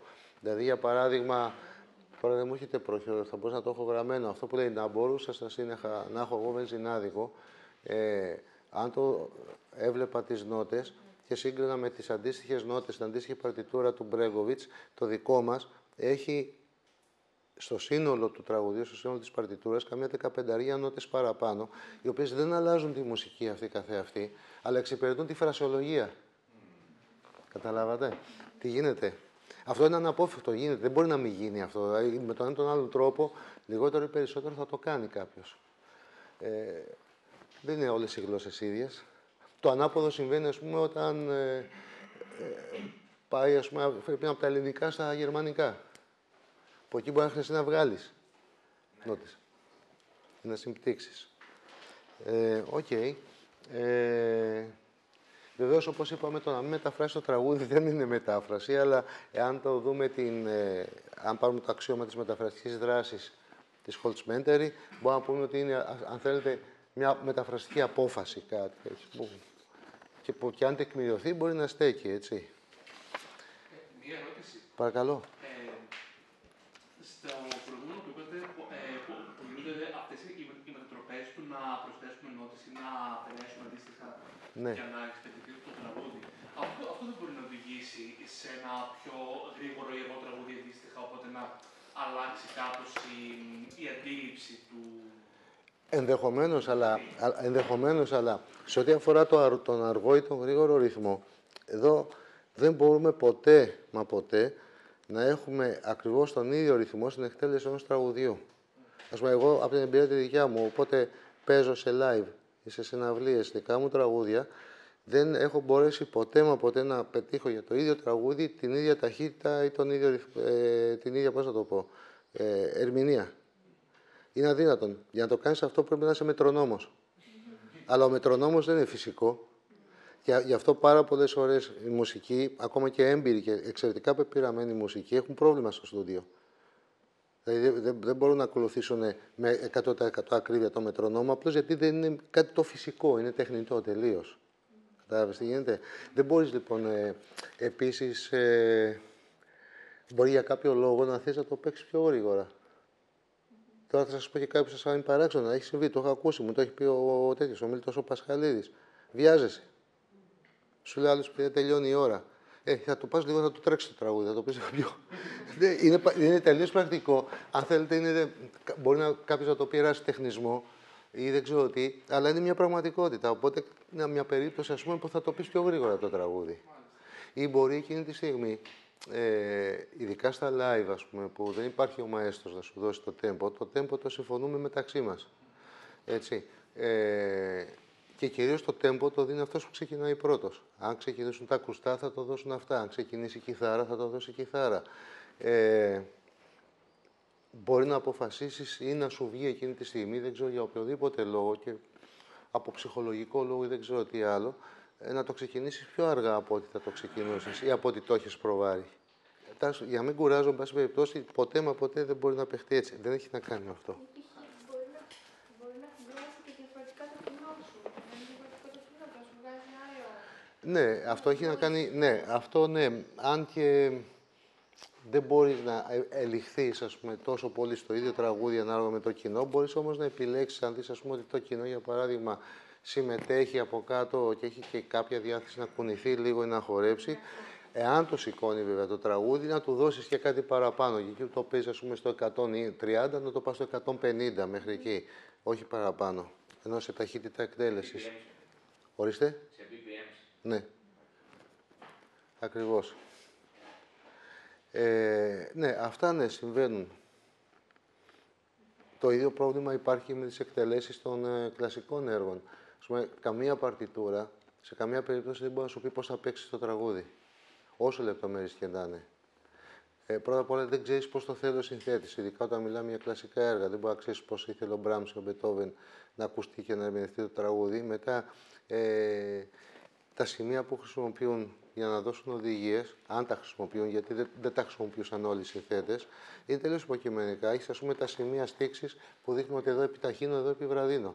Δεν σου λέω όμως πόσο θα επιταχύνεις, πόσο θα επιβραδύνεις. Σου γράφει αλέγκρο με έναν τρόπο. Ναι, πόσο έναν τρόπο. Δεν μπορεί να σου το πει. Ή μια φερμάτα. Πώς θα κρατήσει αυτή η φερμάτα, δεν μπορεί να σου το πει. Και μια σειρά τέτοια πράγματα. Άρα λοιπόν, γι' αυτό και κάθε επανεκτέλεση τέτοιων έργων είναι και μια διαφορετική προσέγγιση. Εκεί είναι όπως θα το καταλάβει ο άλλος.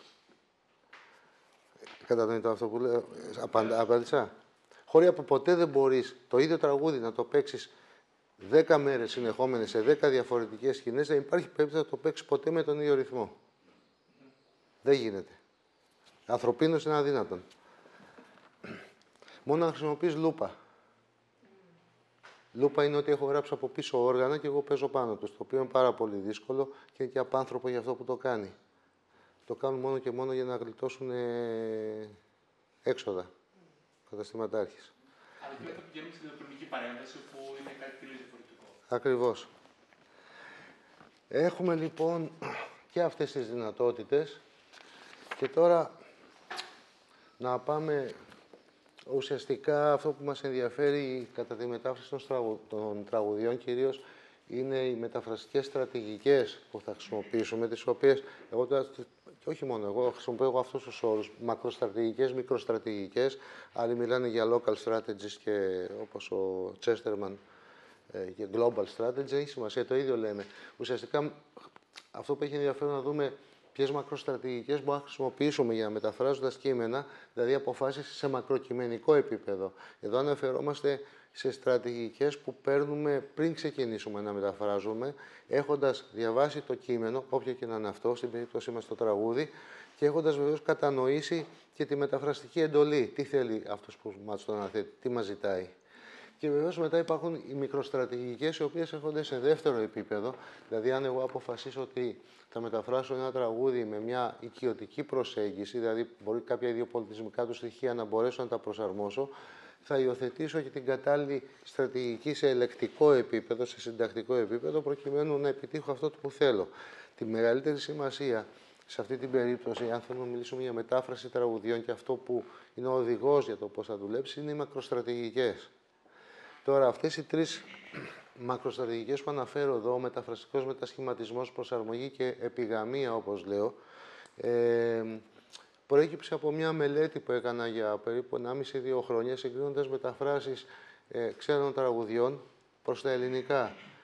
Το κόρπους που είχα βγάλει είναι πάνω από 500 τραγούδια, 550 κοντά τραγούδια είχα μελετήσει, και επειδή ήταν και πάρα πολλές οι γλώσσες, κάποιες δεν τις ήξερα, δεν ξέρω ινδικά για να δω πώς αν μεταφράστηκαν ή αραβικά, το κόρπους μου ήταν από αγγλικά, γαλλικά και ιταλικά τραγούδια, που αν εξαιρέσουμε τα αραβικά και τα ινδικά, αποτελούν περίπου το 90% των γλωσσών προέλευσης των μεταφράσεων. Όταν μιλάμε για μεταφραστικό μετασχηματισμό, ουσιαστικά τι εννοώ με αυτό που λέει και ο Λό, είναι διατηρούμε την αρχική μελωδία και δημιουργούμε νέο κείμενο. Είναι αυτό που λέγαμε προηγουμένως, ότι κρατάμε τη μελωδία και γράφουμε νέους στίχους πάνω, που δεν έχουν, αν θέλετε, νοηματική συνάφεια με το πρωτότυπο καμία. Όπως είδαμε και πριν και σας είπα, είναι μια πρακτική η οποία χρησιμοποιείται πάρα πολύ και, εν πάση περιπτώσει, συμφωνούμε, δεν συμφωνούμε ή το θεωρούμε, δεν το θεωρούμε μετάφραση. Όταν έρχεται η πράξη και σου δείχνει ότι κάτι τέτοιο είναι συνήθεια αρκετά διαδεδομένη, δεν μπορείς να μην το λάβεις υπόψη σου και βεβαίως θεωρώντας, όπως είπα πριν, όχι ενιαία ενότητα, τρεις αξίες ενός τραγουδίου, κατά την προσωπική μου γνώμη, το θεωρώ μετάφραση. Βεβαίως δεν υπάρχει περίπτωση να τσακωθώ με κάποιον που πιστεύει το αντίθετο, έτσι, για να εξηγούμαστε. Ούτε θα διαφωνήσω. Τώρα εδώ έχουμε δύο υποκατηγορίες, τουλάχιστον εντοπίζοντας το κόρπους μου. Έχουμε ένα στιχουργικό μετασχηματισμό, έτσι το έχω ονομάσει. Δηλαδή, έχουμε ίδια θεματική, ερωτικό τραγούδι με ερωτικό τραγούδι, αλλά τελείως διαφορετική στίχη. Έτσι. Και έχουμε και αυτό που ονομάζουμε θεματικό μετασχηματισμό, δηλαδή έχουμε και διαφορετικούς στίχους και διαφορετική θεματική. Να, εδώ ένα παράδειγμα στιχουργικού μετασχηματισμού. Το Yesterday που μετέφρασε ο Δημήτρης ο Ιατρόπουλος. Ουσιαστικά το ίδιο συναίσθημα βγάζουν και τα δύο τραγούδια. Έτσι, λίγο την απόγνωση από μια αγάπη που ψιλοχάθηκε, που δεν μας έκατσε, αλλά βλέπουμε, αν συγκρινούμε, ότι δεν υπάρχει και καμιά νοηματική συνάφεια ανάμεσα στους δύο στίχους. Το φέρνω ως παράδειγμα ενός στιχουργικού μετασχηματισμού. Θέλετε να το κρατήσω λίγο, να το πάω κάτω. Ναι. Ναι.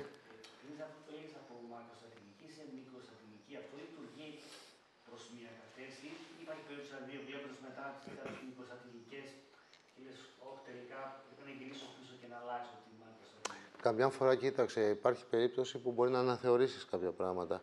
Αλλά οι βασικές εκ των προτέρων παραδοχές δεν αλλάζουν. Δηλαδή, όταν ο άλλος, για παράδειγμα, σου ζητήσει Φερρυπίν να το μεταφράσεις περιληπτικά ένα κείμενο, θα το μεταφράσεις περιληπτικά. Δεν υπάρχει περίπτωση αυτό να το αλλάξεις. Μπορείς όμως να αναθεωρήσεις κάποια πράγματα ή μπορείς να δουλέψεις συνδυαστικά. Δηλαδή, μια οικειωτική προσέγγιση, δηλαδή προσαρμογή στην κουλτούρα στόχο ενός κειμένου, ενός τραγουδίου για παράδειγμα, δεν αποκλείει κάποια στιγμή να χρησιμοποιήσει το ανάποδο, την ξενικευτική. Έτσι. Και τις σχέσεις αυτές πολλές φορές τις αποφασίζεις και στην πορεία. Αλλά κάποιες βασικές αποφάσεις θα πρέπει να τις πάρεις από πριν για να ξέρεις πώς θα κινηθείς, γιατί αλλιώς μπορεί να χαθείς και να μην βγάλεις το αποτέλεσμα ή να μην φτάσεις ποτέ στο επιθυμητό αποτέλεσμα. Θέλετε να το πάω παρακάτω. Αυτό είναι μια μορφή θεματικού μετασχηματισμού. Αυτό δεν ξέρω αν το ξέρετε. Το δεν υπάρχει να το ξέρετε του Παπακοσταντίνου. Αυτό βασίζεται στο Revolution, το Christa Berg. Εδώ τι γίνεται. Πρέπει να ξέρετε ότι στη διάρκεια που έκανα αυτή την έρευνα απευθύνθηκα σε στιχουργούς ή μουσικούς που έκαναν μεταφράσεις, όσο τουλάχιστον ήταν εν ζωή, γιατί ήθελα να κάνω κάποιες συνεντεύξεις μαζί τους, να μου εξηγήσουν, για παράδειγμα, γιατί τη μία φορά ο ίδιος στιχουργός, Νίκολα Κοπούλου, θα δούμε παραδείγματα παρακάτω, τη μία φορά μεταφράζει το κείμενο νοηματικά, ενώ την άλλη φορά μεταφράζει και δημιουργεί ένα τελείως άσχετο τραγούδι με το πρωτότυπο. Η έρευνα που έκανα στο ίντερνετ σε σχέση με αν έχουν διατυπώσει ποτέ κάποια άποψη πάνω σε αυτά ή από κάποιες συνεντεύξεις, δεν έδινε κάτι. Κανείς τους δεν μίλησε για το πώς μετέφρασε. κάποιες φορές μόνο, ας πούμε, είχα δει την Νικολακοπούλου με αφορμή τη μετάφραση ενός τραγουδί του Μπραντουάρντι. Το μόνο που είπε είναι τι τραγούδι έφτιαξα, ας πούμε, τι τραγουδάρα έφτιαξα. Μέχρι εκεί το έφτασε, δεν εξήγησε γιατί το έκανε έτσι. Και βεβαίως στα email που έστειλα δεν μου απάντησε ποτέ κανείς. Θα έχει ενδιαφέρον να έχεις κάνει μια συνέντευξη, αλλά δεν φτάνει. Τι να κάνουμε, τους έστειλα 2 φορές τον καθένα, δεν μου απάντησε κανείς. Θεώρησα περιττό να συνεχίσω. Εν πάση περιπτώσει, εδώ, κοιτάξτε να δείτε, μπορεί κάποιος να εξηγήσει γιατί έγινε. Αυτό το τραγούδι του Christenberg αναφέρεται ουσιαστικά στην εξέγερση του Πάσχα του 1914 στην Ιρλανδία, που είναι ένα σημείο τελείως ορόσημο για την Ιρλανδική ιστορία και την Ιρλανδική δημοκρατία. Κανείς Έλληνας, ακόμα και αν μπορούσε να το μεταφράσει αυτό για την Επανάσταση, δεν μπορούσε να έχει αυτή την συνδήλωση που υπάρχει από πίσω. Δηλαδή, θέλω να πιστεύω ότι ένας από τους λόγους που δεν μεταφράστηκε αυτό το τραγούδι πιστά ή αν θέλετε, δεν μεταφέρθηκε το νόημά του, ήταν ότι η συνδήλωση είναι πάρα πολύ σημαντική, γιατί ξέρουμε όλοι ότι οι Ιρλανδοί 600 χρόνια κατοχή από τους Βρετανούς κάθε 50 χρόνια κάνανε επανάσταση και χάνανε και βγάζαν τραγούδια μετά. Ναι. Η αντικειμενικότητα μπορεί να οδηγήσει στην κατηγοριοποίηση του νέου πολιτισμικού κειμένου ως μεταφράσματος. Γιατί εγώ, αν ακούσω, ας πούμε, για παράδειγμα, αυτούς τους τύπους, αλλά ακούσω αυτή τη μουσική, όπως το Yesterday, θα πω, το Yesterday των Beatles. Ναι. Ο κόσμος πώς κατηγοριοποιεί, ο απλός κόσμος πώς κατηγοριοποιεί αυτή την επιλογή? Λέει ότι είναι μετάφραση, αυτού του τραγουδού χρησιμοποιεί λέξη μετάφραση. Δεν μπορούμε να είμαστε σίγουροι. Ναι. Ας πούμε το Yesterday, για παράδειγμα, είναι πάρα πολύ γνωστό. Εδώ μπορεί μπορεί να θεωρηθεί διασκευή, μπορεί να έχουμε ένα τέτοιο ζήτημα όπως αυτό που περιγράφεται. Αυτό το τραγούδι μουσικά έκανε παγκόσμια επιτυχία, αλλά δεν έγινε τόσο γνωστό στην Ελλάδα. Οπότε εδώ ενδεχομένως να ήταν αλλιώς η κατάσταση, η διακειμενικότητα μην ήταν τόσο έντονη σε αυτή την περίπτωση, δεν το ξέρουμε. Απλώς η μετάφραση αυτή έγινε γιατί όταν βγήκε αυτό, τουλάχιστον στην Ευρώπη, έκανε τεράστια επιτυχία. Και προφανώς ή ο Παπακοσταντίνο ή η Νικολακοπούλου ή η εταιρεία, εν πάση περιπτώσει, θεώρησε ότι θα κάνει και αυτή hit εδώ. Έτσι. Δεν μπορούμε να το ξέρουμε αυτό. Δηλαδή, δεν έχω δει να έχουν γίνει κάποιες έρευνες, έστω ποσοτικές, να μελετήσουν τις αντιδράσεις του κοινού με συγκεκριμένα ερωτηματολόγια. Τουλάχιστον στην Ελλάδα, αλλά και πουθενά έξω δεν έχω δει μέχρι τώρα στη βιβλιογραφία να έχει γίνει μια τέτοια έρευνα πεδίου, που ίσως θα έχει μεγάλη αξία να γίνει. Αλλά δεν έχει κάνει μέχρι τώρα κανείς. Δεν ξέρω αν απάντησα στο ερώτημα. Να προχωρήσουμε. Υπάρχει και, πώς το λένε, μια άλλη στρατηγική είναι αυτή που ονομάζουμε μεταφραστική προσαρμογή, που ουσιαστικά έχουμε μετάφραση, κρατάμε τη μουσική και ο μεταφρασμένος στίχος προσαρμόζεται στη μουσική, αλλά διατηρεί την νοηματική συνάφεια με το πρωτότυπο. Εδώ έχουμε μια, αν το διαβάσετε, όποιος ξέρει Ιταλικά, θα δει, ας πούμε, ότι νοηματικά είναι απόλυτα πιστό στο πρωτότυπο.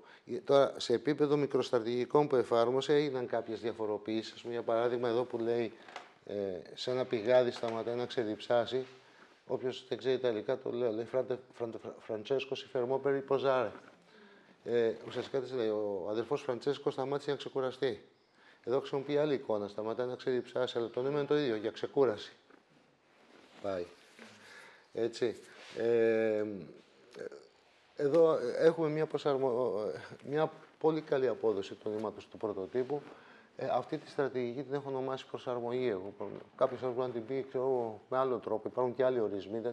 Μεταξύ μας, να σας πω την αλήθεια, ειδικά στον χώρο της μεταφρασολογίας, υπάρχει πολυσημεία, η πολλαπλή ορολογία σε πολλά φαινόμενα, η οποία καμιά φορά μπορεί να δημιουργεί σύγχυση, γιατί πάλι οι θεωρητικοί χρησιμοποιούν διαφορετικό όρο για να πούν το ίδιο πράγμα. Εμένα προσωπικά δεν με ενοχλεί. Και όταν, ας πούμε, για παράδειγμα, έχω πτυχιακές φοιτητών μου που κάνουν σχολιασμό και χρησιμοποιούν κάποια από αυτήν την ορολογία τους, να χρησιμοποιήσετε όποια σας αρέσει, δεν με πειράζει. Το μόνο που ενδιαφέρει είναι να έχει μια συνέπεια. Δηλαδή, αν το πεις προσαρμογή, θα το πεις από την αρχή ως το τέλος, δεν το αλλάζει, δεν χρησιμοποιείς συνώνυμα. Έτσι. Να προχωρήσω και το επόμενο. Και έχουμε αυτό που λέμε μεταφραστική επιγαμία. Αυτό δεν το επινόησα εγώ. Είναι μετάφραση της αγγλικής λέξης που βλέπετε.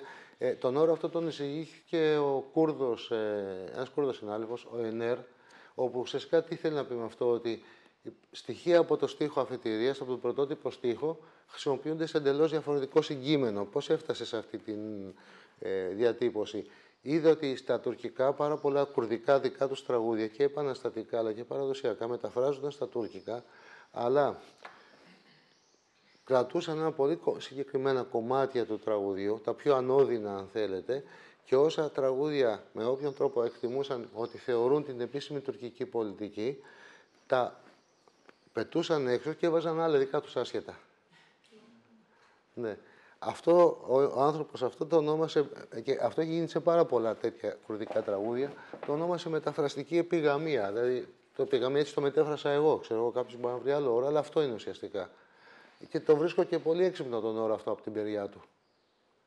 Ουσιαστικά μπολιάζουμε κάτι άλλο το τραγούδι, αφαιρώντας του κάποια συστατικά στοιχεία. Θεωρώ εγώ το σκέφτηκα, μάλλον στέκει πιστεύω, ότι μπορούμε να χρησιμοποιήσουμε ακριβώς τον ίδιο όρο για περιπτώσεις όπου ο μεταφραστής μεταφράζει ένα μέρος από το πρωτότυπο κείμενο και επιλέγει να διατηρήσει κάποια κομμάτια αμετάφραστα.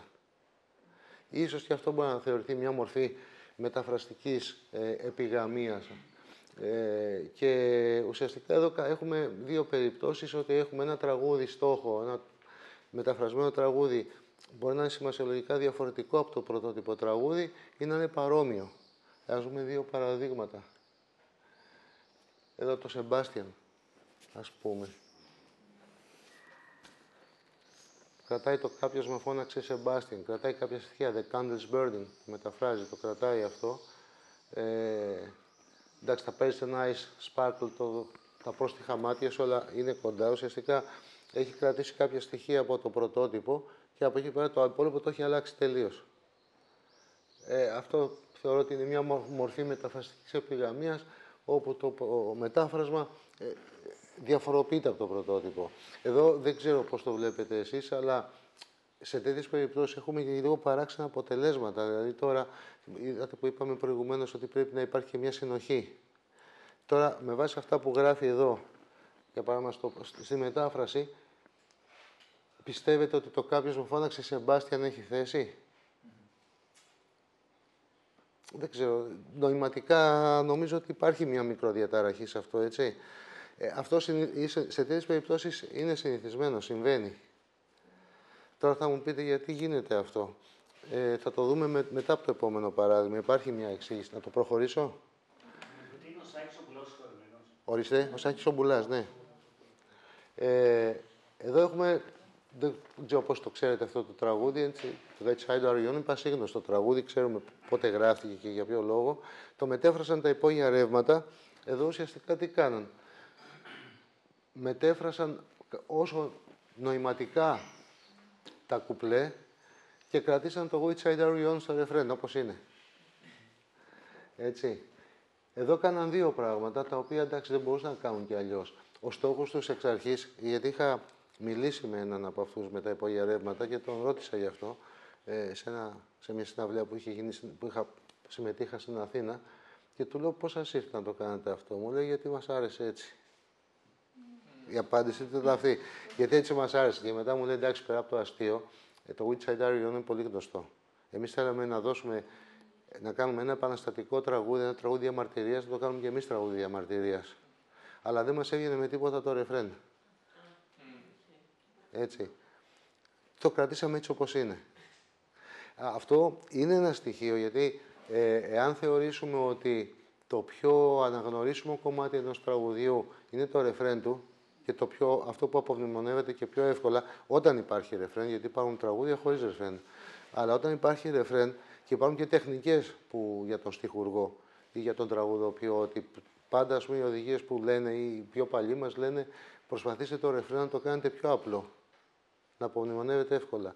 Επειδή είναι το κομμάτι ενός τραγουδίου που απομνημονεύεται πιο εύκολα, μπορεί αυτή η επιλογή να έχει ως στόχο να θυμούνται το τραγούδι στα ελληνικά πολύ πιο εύκολα. Βεβαίως, όλες οι πολιτισμικές αναφορές του πρωτοτύπου, που δεν είναι μόνο οι δύο πολιτισμικές αμερικάνικες, αλλά αφορούν τοπικές ιδιαιτερότητες των ανθρακορίχων στα Απαλάχια Όρη το 1936, πότε ήταν το 1937, έχουν απαλληφθεί, δεν έχουν κανένα λόγο να υπάρχουν στο μετάφρασμα. Δεν θα εξυπηρετούσαν τίποτα. Το πνεύμα όμως του τραγουδίου διαμαρτυρίας και η αντίδραση απέναντι στην καταπίεση περνάει. Ουσιαστικά αυτές οι στρατηγικές έχουν εντοπιστεί. Σας μίλησα και πάρα πολύ ώρα. Ευχαριστώ για την προσοχή σας.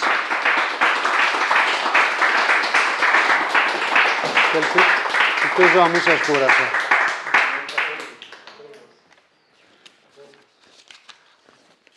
Αν θέλετε συζήτηση, ερωτήσεις, σχόλια, μπορούμε να συνεχίσουμε. Έλα. Σχετικά με την ομοιοκαταληξία, προτιμάμε συνήθως βασικά τι έχει δείξει και η τάση που προτιμάμε συνήθως να φτιάξουμε μια καινούργια ομοιοκαταληξία, δηλαδή για παράδειγμα να καταλήγω στη στίχη σε ένα διαφορετικό ήχο από το πρωτότυπο ή προσπαθούμε να το κρατήσουμε. Αν μιλάμε για ήχο εκ των πραγμάτων είναι διαφορετικός. Αυτό που είδαμε το τραγούδι της Βαβυλώνας, λέει σαν στα πηγάδι σταματά να ξεδιψάσει και μια γυναίκα δεν αργεί να πλησιάσει. Δεν μπορεί να μοιάζει με το πρωτότυπο.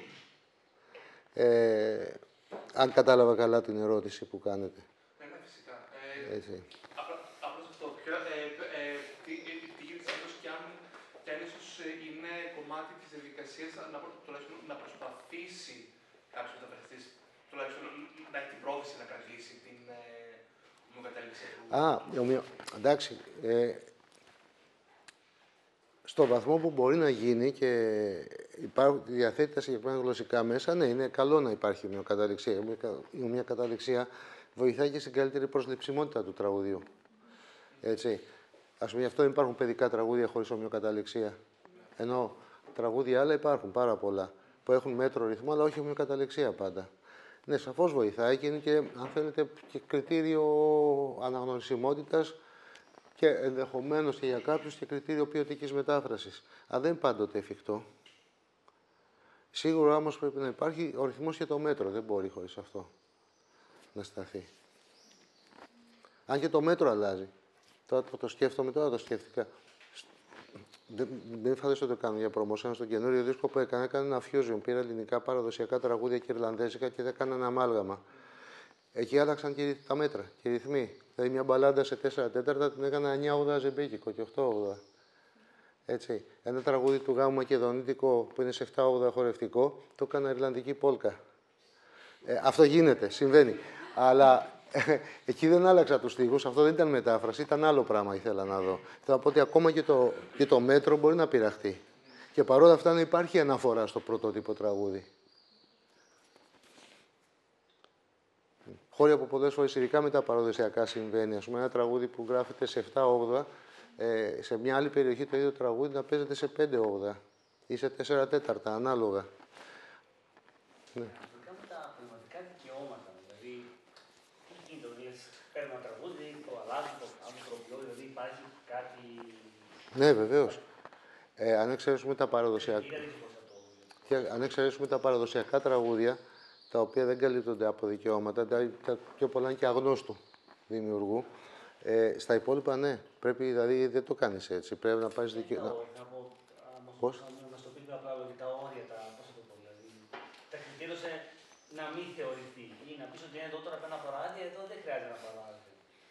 Δεν υπάρχει περίπτωση να μην χρειάζεται να πάρεις άδεια. Δεν υπάρχουν όρια. Γιατί μετά θεωρείται, όπως στην επιστήμη, λογοκλοπή. Δηλαδή, αν θες να διασκευάσεις με οποιονδήποτε τρόπο ένα τραγούδι, πρέπει να πάρεις την άδεια από τον δημιουργό. Ή, εν πάση περιπτώσει, από την εταιρεία την αντίστοιχη στη χώρα που διαχειρίζεται τα πνευματικά του δικαιώματα και να τα καταβάλεις. Τώρα θα το κάνεις εσύ, θα το κάνει η εταιρεία, πρέπει να γίνει. Αλλιώς θα σε τρέχουν και θα τρέχεις για χρόνια. Και θα πληρώσεις και πολλά λεφτά. Έξω δεν είναι όπως εδώ που μας κατακλέβουν και δεν μας δίνουν φράγκο. Έξω δεν αστείευονται με τα πνευματικά δικαιώματα. Έτσι. Πρέπει να τα πάρεις. Δεν ξέρω, το θα συζητήσει, εάν αλλάζουν τα πνευματικά δικαιώματα, όχι, από χώρα σε χώρα αλλάζουν. Είναι αυτό που, δηλαδή, θα λέω πολύ απλοϊκά, που θα σε προστατεύσει. Και εγώ κάπου βασίστηκα, πήρα μια έμπνευση ίσως, αλλά δεν πήρα, δεν αξιώνω. Κοίταξε, εδώ τα πράγματα, αν μιλάμε για μουσική, είναι λίγο περίεργα. Ουσιαστικά με βάση, ας πούμε, τις διεθνείς νομοθεσίες, σου λέει ότι για να θεωρεί ένα τραγούδι κλοπή, αν πες ότι είναι λογοκλοπή, πρέπει να μοιάζουν, περισσότερα τα πρώτα 10 μέτρα. Αν τα πρώτα 4 μέτρα μοιάζουν, δεν θεωρείται κλοπή. Που έχει λογική. Ναι, αν εγώ όμως γράψω ένα τραγούδι που ξεκινάει τα 2 μέτρα, δεν είναι λογοκλοπή. Τον έκλεψα τον άνθρωπο. Όλη η ιδέα του κομματιού του Μπετόβεν είναι αυτή. Άρα λοιπόν είναι λίγο περίεργα τα όρια και δεν μπορείς να τα ξεχωρίσεις. Αλλά δεν μπορώ να πω κάτι παραπάνω. Δηλαδή, όλοι, αν το πάρουμε, όλοι κλέβουν από όλους. Εντάξει. Το τι κλέβεις είναι και πώς το κλέβεις και πώς το αφομοιώνεις δημιουργικά. Δηλαδή θυμάμαι, άκουγε η γυναίκα μου μουσική και που δούλευε στον υπολογιστή, της λέω, ακούς ρεμπούτσικα, ήταν ένα κομμάτι από πολιτική κουζίνα. Μου λέει, ποια ρεμπούτσικα, Σωστακόβιτς είναι. Ήταν ολόκληρο κομμάτι από την πολιτική κουζίνα της ρεμπούτσικα, είναι αντιγραφή από τον Σωστακόβιτς και από ό,τι θυμάμαι δεν το είχε πει. Αυτό είναι ένα ζητηματάκι. Βέβαια δεν πάει κανείς να καταγγείλει την ρεμπούτσικα. Ναι, αλλά η ρεμπούτσικα πήρε άδεια. Αυτό δεν το ξέρουμε. Ξέρετε τι γίνεται, τα πνευματικά δικαιώματα, μια που μιλάμε για αυτά, έχουν διάρκεια, δηλαδή μετά από πάροδο 70 χρόνων, πάβουν να ισχύουν. Με την έννοια, εκτός εάν υπάρχει πρόβλεψη να τα διαχειρίζονται οι απόγονοι. Όπως στην περίπτωση του Χατζηδάκη, για παράδειγμα. Ναι, που σε αυτή την περίπτωση μιλάμε για άλλη κατάσταση. Τώρα δεν ξέρουμε με τον Σωστακόβιτς, δεν έχει να κάνει με το αν το έδωσε πνευματικά δικαιώματα. Έχει, καμιά φορά έχει να κάνει με το κατά πόσο αναφέρει την πηγή έμπνευσή σου, την πρωτότυπη πηγή. Όπως συνέβαινε με τον Σαββόπουλο, που μέχρι να βγει το ίντερνετ και να μάθουμε να διεθνοποιηθούμε λίγο, πάρα πολλά τραγούδια του ήταν αντιγραφή Ιταλικών ή του Ντίλαν. Ναι, ή από τον Ντίλαν από κάποιους άλλους, ή δεν το έλεγε. Στους πρώτους δίσκους δεν έγραφε ότι βασίζεται. Μετά αναγκάστηκαν να το πούν γιατί ήρθε και το διαδίκτυο και πια ήταν πολύ εύκολο να συμβεί. Σχετικά, ναι. Ή όταν άρχισαν να έρχονται οι πρώτοι δίσκοι εισαγωγής, που τότε τρέχαμε πιο μικροί που είμαστε και αγοράζαμε, τότε ας πούμε άρχισε το πράγμα να στριμώχνει λίγο. Τέλος πάντων. Αυτά. Επειδή εμάς στη σημειωτική μας ενδιαφέρει να δούμε αν υπάρχει μοτίβο. Υπάρχει κάποιο μοτίβο που καταγράφεται. Δηλαδή τα περισσότερα τραγούδια, σίγουρα η μουσική φαντάζομαι διατηρείται. Ναι. Όπα, συγγνώμη. Περισσότερο προς την προσαρμογή ή προς την ναι. Αυτό που... Ναι, επειδή δεν τις έχω εμφανίσει αυτές εδώ, επειδή είχα φτιάξει κάποιες πίτες, προσπάθησα να δω αν υπάρχει όντως κάποιο μοτίβο ή κάποια προτίμηση, κάποια στρατηγική και μάλιστα να δω και αναδεκαετία. Ναι, τίποτα δεν συνέβαινε. Ό,τι να είναι, παντού. Δηλαδή και εγώ ουσιαστικά είδα μεταφράσεις τις δεκαετίες του 60 μέχρι το 2010.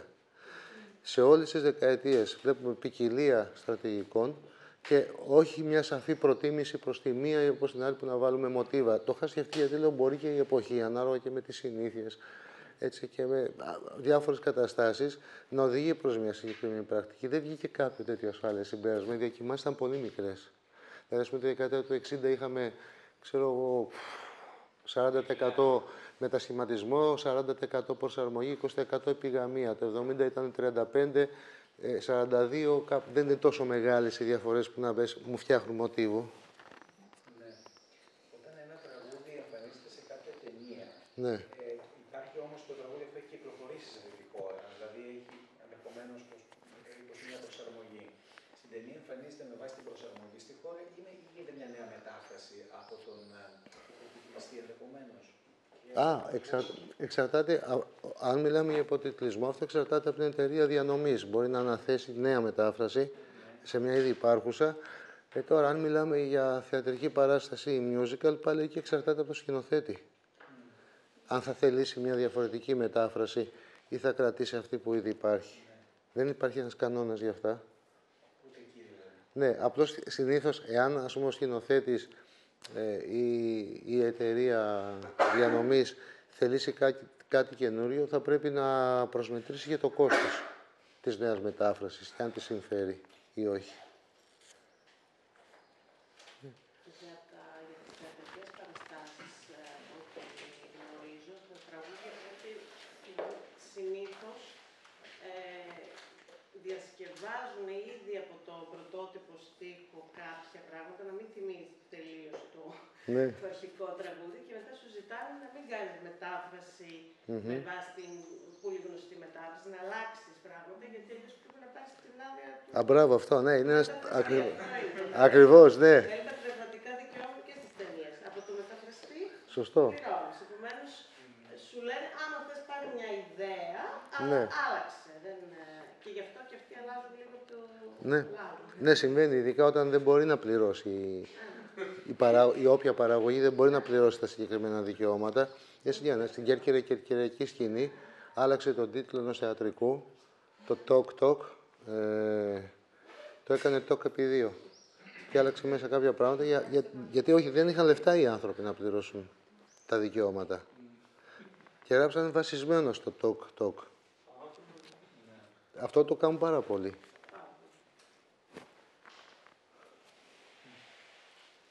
Να κάνω μια ερώτηση που μάλλον έχω την απάντηση, αλλά δεν ήθελα την δική σας. Στην περίπτωση του Σάμπλης, που χρησιμοποιούνται ευρέως στη hip hop, στη low bap, στη rap γενικά, και στην Ελλάδα και παγκοσμίως, μπορούμε να μιλάμε για μετάφραση? Γιατί παίρνει ίσα-ίσα ένα σαμπλάκι τύπου 10 δευτερόλεπτα από ένα κομμάτι και 10 δευτερόλεπτα από 4 κομμάτια. Ναι, πολύ καλή. Ναι, πολύ καλή ερώτηση. Είναι όντως, μπορεί να μιλάμε για μετάφραση εκεί πέρα. Γιατί εδώ υπάρχει μια μουσική ομοιομορφία πάρα πολύ μεγάλη. Και μπορεί να διατηρείται φυσικά και η θεματική ενδεχομένως. Ναι. Από κάποιο gangsta rap της Αμερικής που και εδώ κάπως. Θα μπορούσα να πούμε πάλι ότι είναι μετάφραση. Από τη στιγμή που γίνεται μια οποιασδήποτε μορφή παρέμβαση στο στίχο, σίγουρα είναι μια μορφή μετάφρασης. Τώρα το πώς θα γίνει είναι άλλο θέμα. Εκεί βλέπουμε τις κατηγορίες, αλλά ναι, μάλλον προσωπικά πιστεύω ότι είναι μετάφραση. Ευχαριστώ πολύ. Και εγώ αυτό νόμιζα. Μπορεί να υπάρχει διακειμενικότητα, αλλά να μην υπάρχει μεταφραστική πράξη. Γιατί πρέπει να δούμε τη μεταστοιχείωση. Δηλαδή, τι μεταστοιχειώνεται, ποιο σημαντικό σύστημα μεταστοιχειώνεται. Τουλάχιστον στη διασυνδετική μετάφραση πρέπει να δούμε το ίδιο περιεχόμενο σε ένα άλλο σημαντικό σύστημα. Ναι.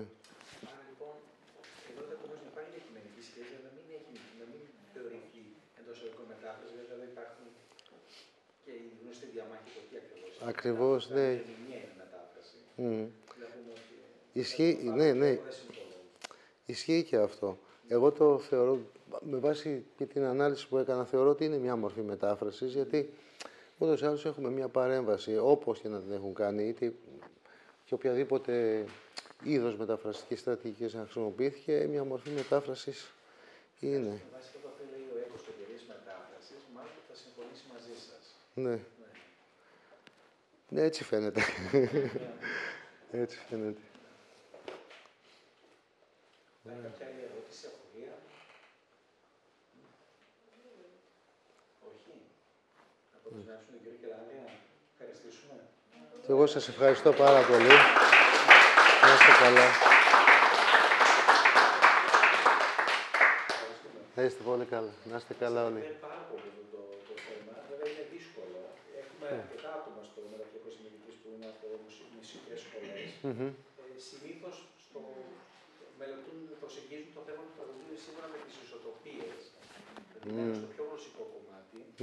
Γιατί δεν γνωρίζουμε τα όρια παρέμβασης, τουλάχιστον στο μεταφρασιολογικό επίπεδο όσον αφορά την προσέγγιση αυτών των κομμάτων.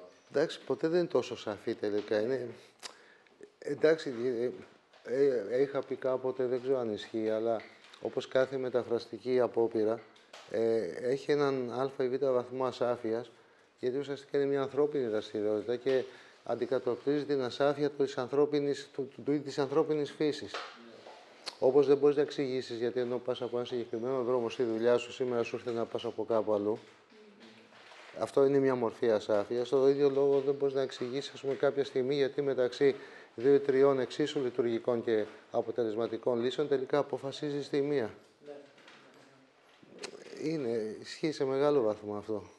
Και ίσως και αυτό είναι και η γοητεία της όλης υπόθεσης. Όπως και στη μουσική το ίδιο συμβαίνει. Μου έχει τύχει να προβληματίζομαι Για μια εβδομάδα, αν εδώ, ας πούμε, πρέπει να βάλω, να προσθέσω ένα 8ο, ας πούμε, και μια ποντζατούρα ή όχι. Και να το δοκιμάζω έτσι, να το δοκιμάζω αλλιώς. Και στο τέλος δεν σταματάω, γιατί δεν θα τελειώσουμε ποτέ. Αλλά ήδη και αυτό δεν μπορώ να εξηγήσω γιατί επέλεξα το ένα αντί του άλλου. Ακριβώς. Όπως δεν μπορώ να εξηγήσω, πολλές φορές με ρωτάνε πώς έχω γράψει ένα τραγούδι. Δεν ξέρω να το πω με ακρίβεια. Πώς κάνει κάποια τεχνική δημιουργία, γιατί το γράψα έτσι, γιατί το αυτή την παιδιά, γιατί το έκανα αυτό το σκίτσο. Ναι. Πολλές φορές πηγαίνει απλά ο αθλητισμός. Πολλοί παράγοντες που μπορούν να συνδράμουν, δεν ξέρεις. Αλλά ποτέ δεν μπορείς να τους εξηγήσεις απόλυτα. Να πεις, δηλαδή, το έφτιαξα έτσι γιατί γι' αυτό το λόγο. Ναι. Δεν γίνεται. Και μεταφραστές, ναι. Αυτό που είπα, γιατί ας πούμε επέλεξα μια συνωνυμική διατύπωση ενώ μπορούσα να είχα άλλες 2-3 εξίσου ωραίες και καλές, γιατί αποφάσισα αυτή και όχι τις άλλες. Εντάξει, πολλές φορές μπαίνει και το προσωπικό σου γούστο, το γλωσσικό σου αισθητήριο, οι γλωσσικές σου συνήθειες, αλλά δεν είναι πάντα αυτό. Εγώ πολλές φορές επιλέγω, επειδή ακριβώς ασχολούμαι με τη μουσική, θέλω όταν γράφω, είτε όταν μεταφράζω, είτε όταν γράφω, ο λόγος μου να έχει μέτρο. Δηλαδή φτιάχνω προτάσεις σε 5/8, σε 7/8, αυτό για να... Αυτό είναι βίτσιο δικό μου όμως. Αλλά και πάλι δεν μπορώ να εξηγήσω γιατί το κάνω.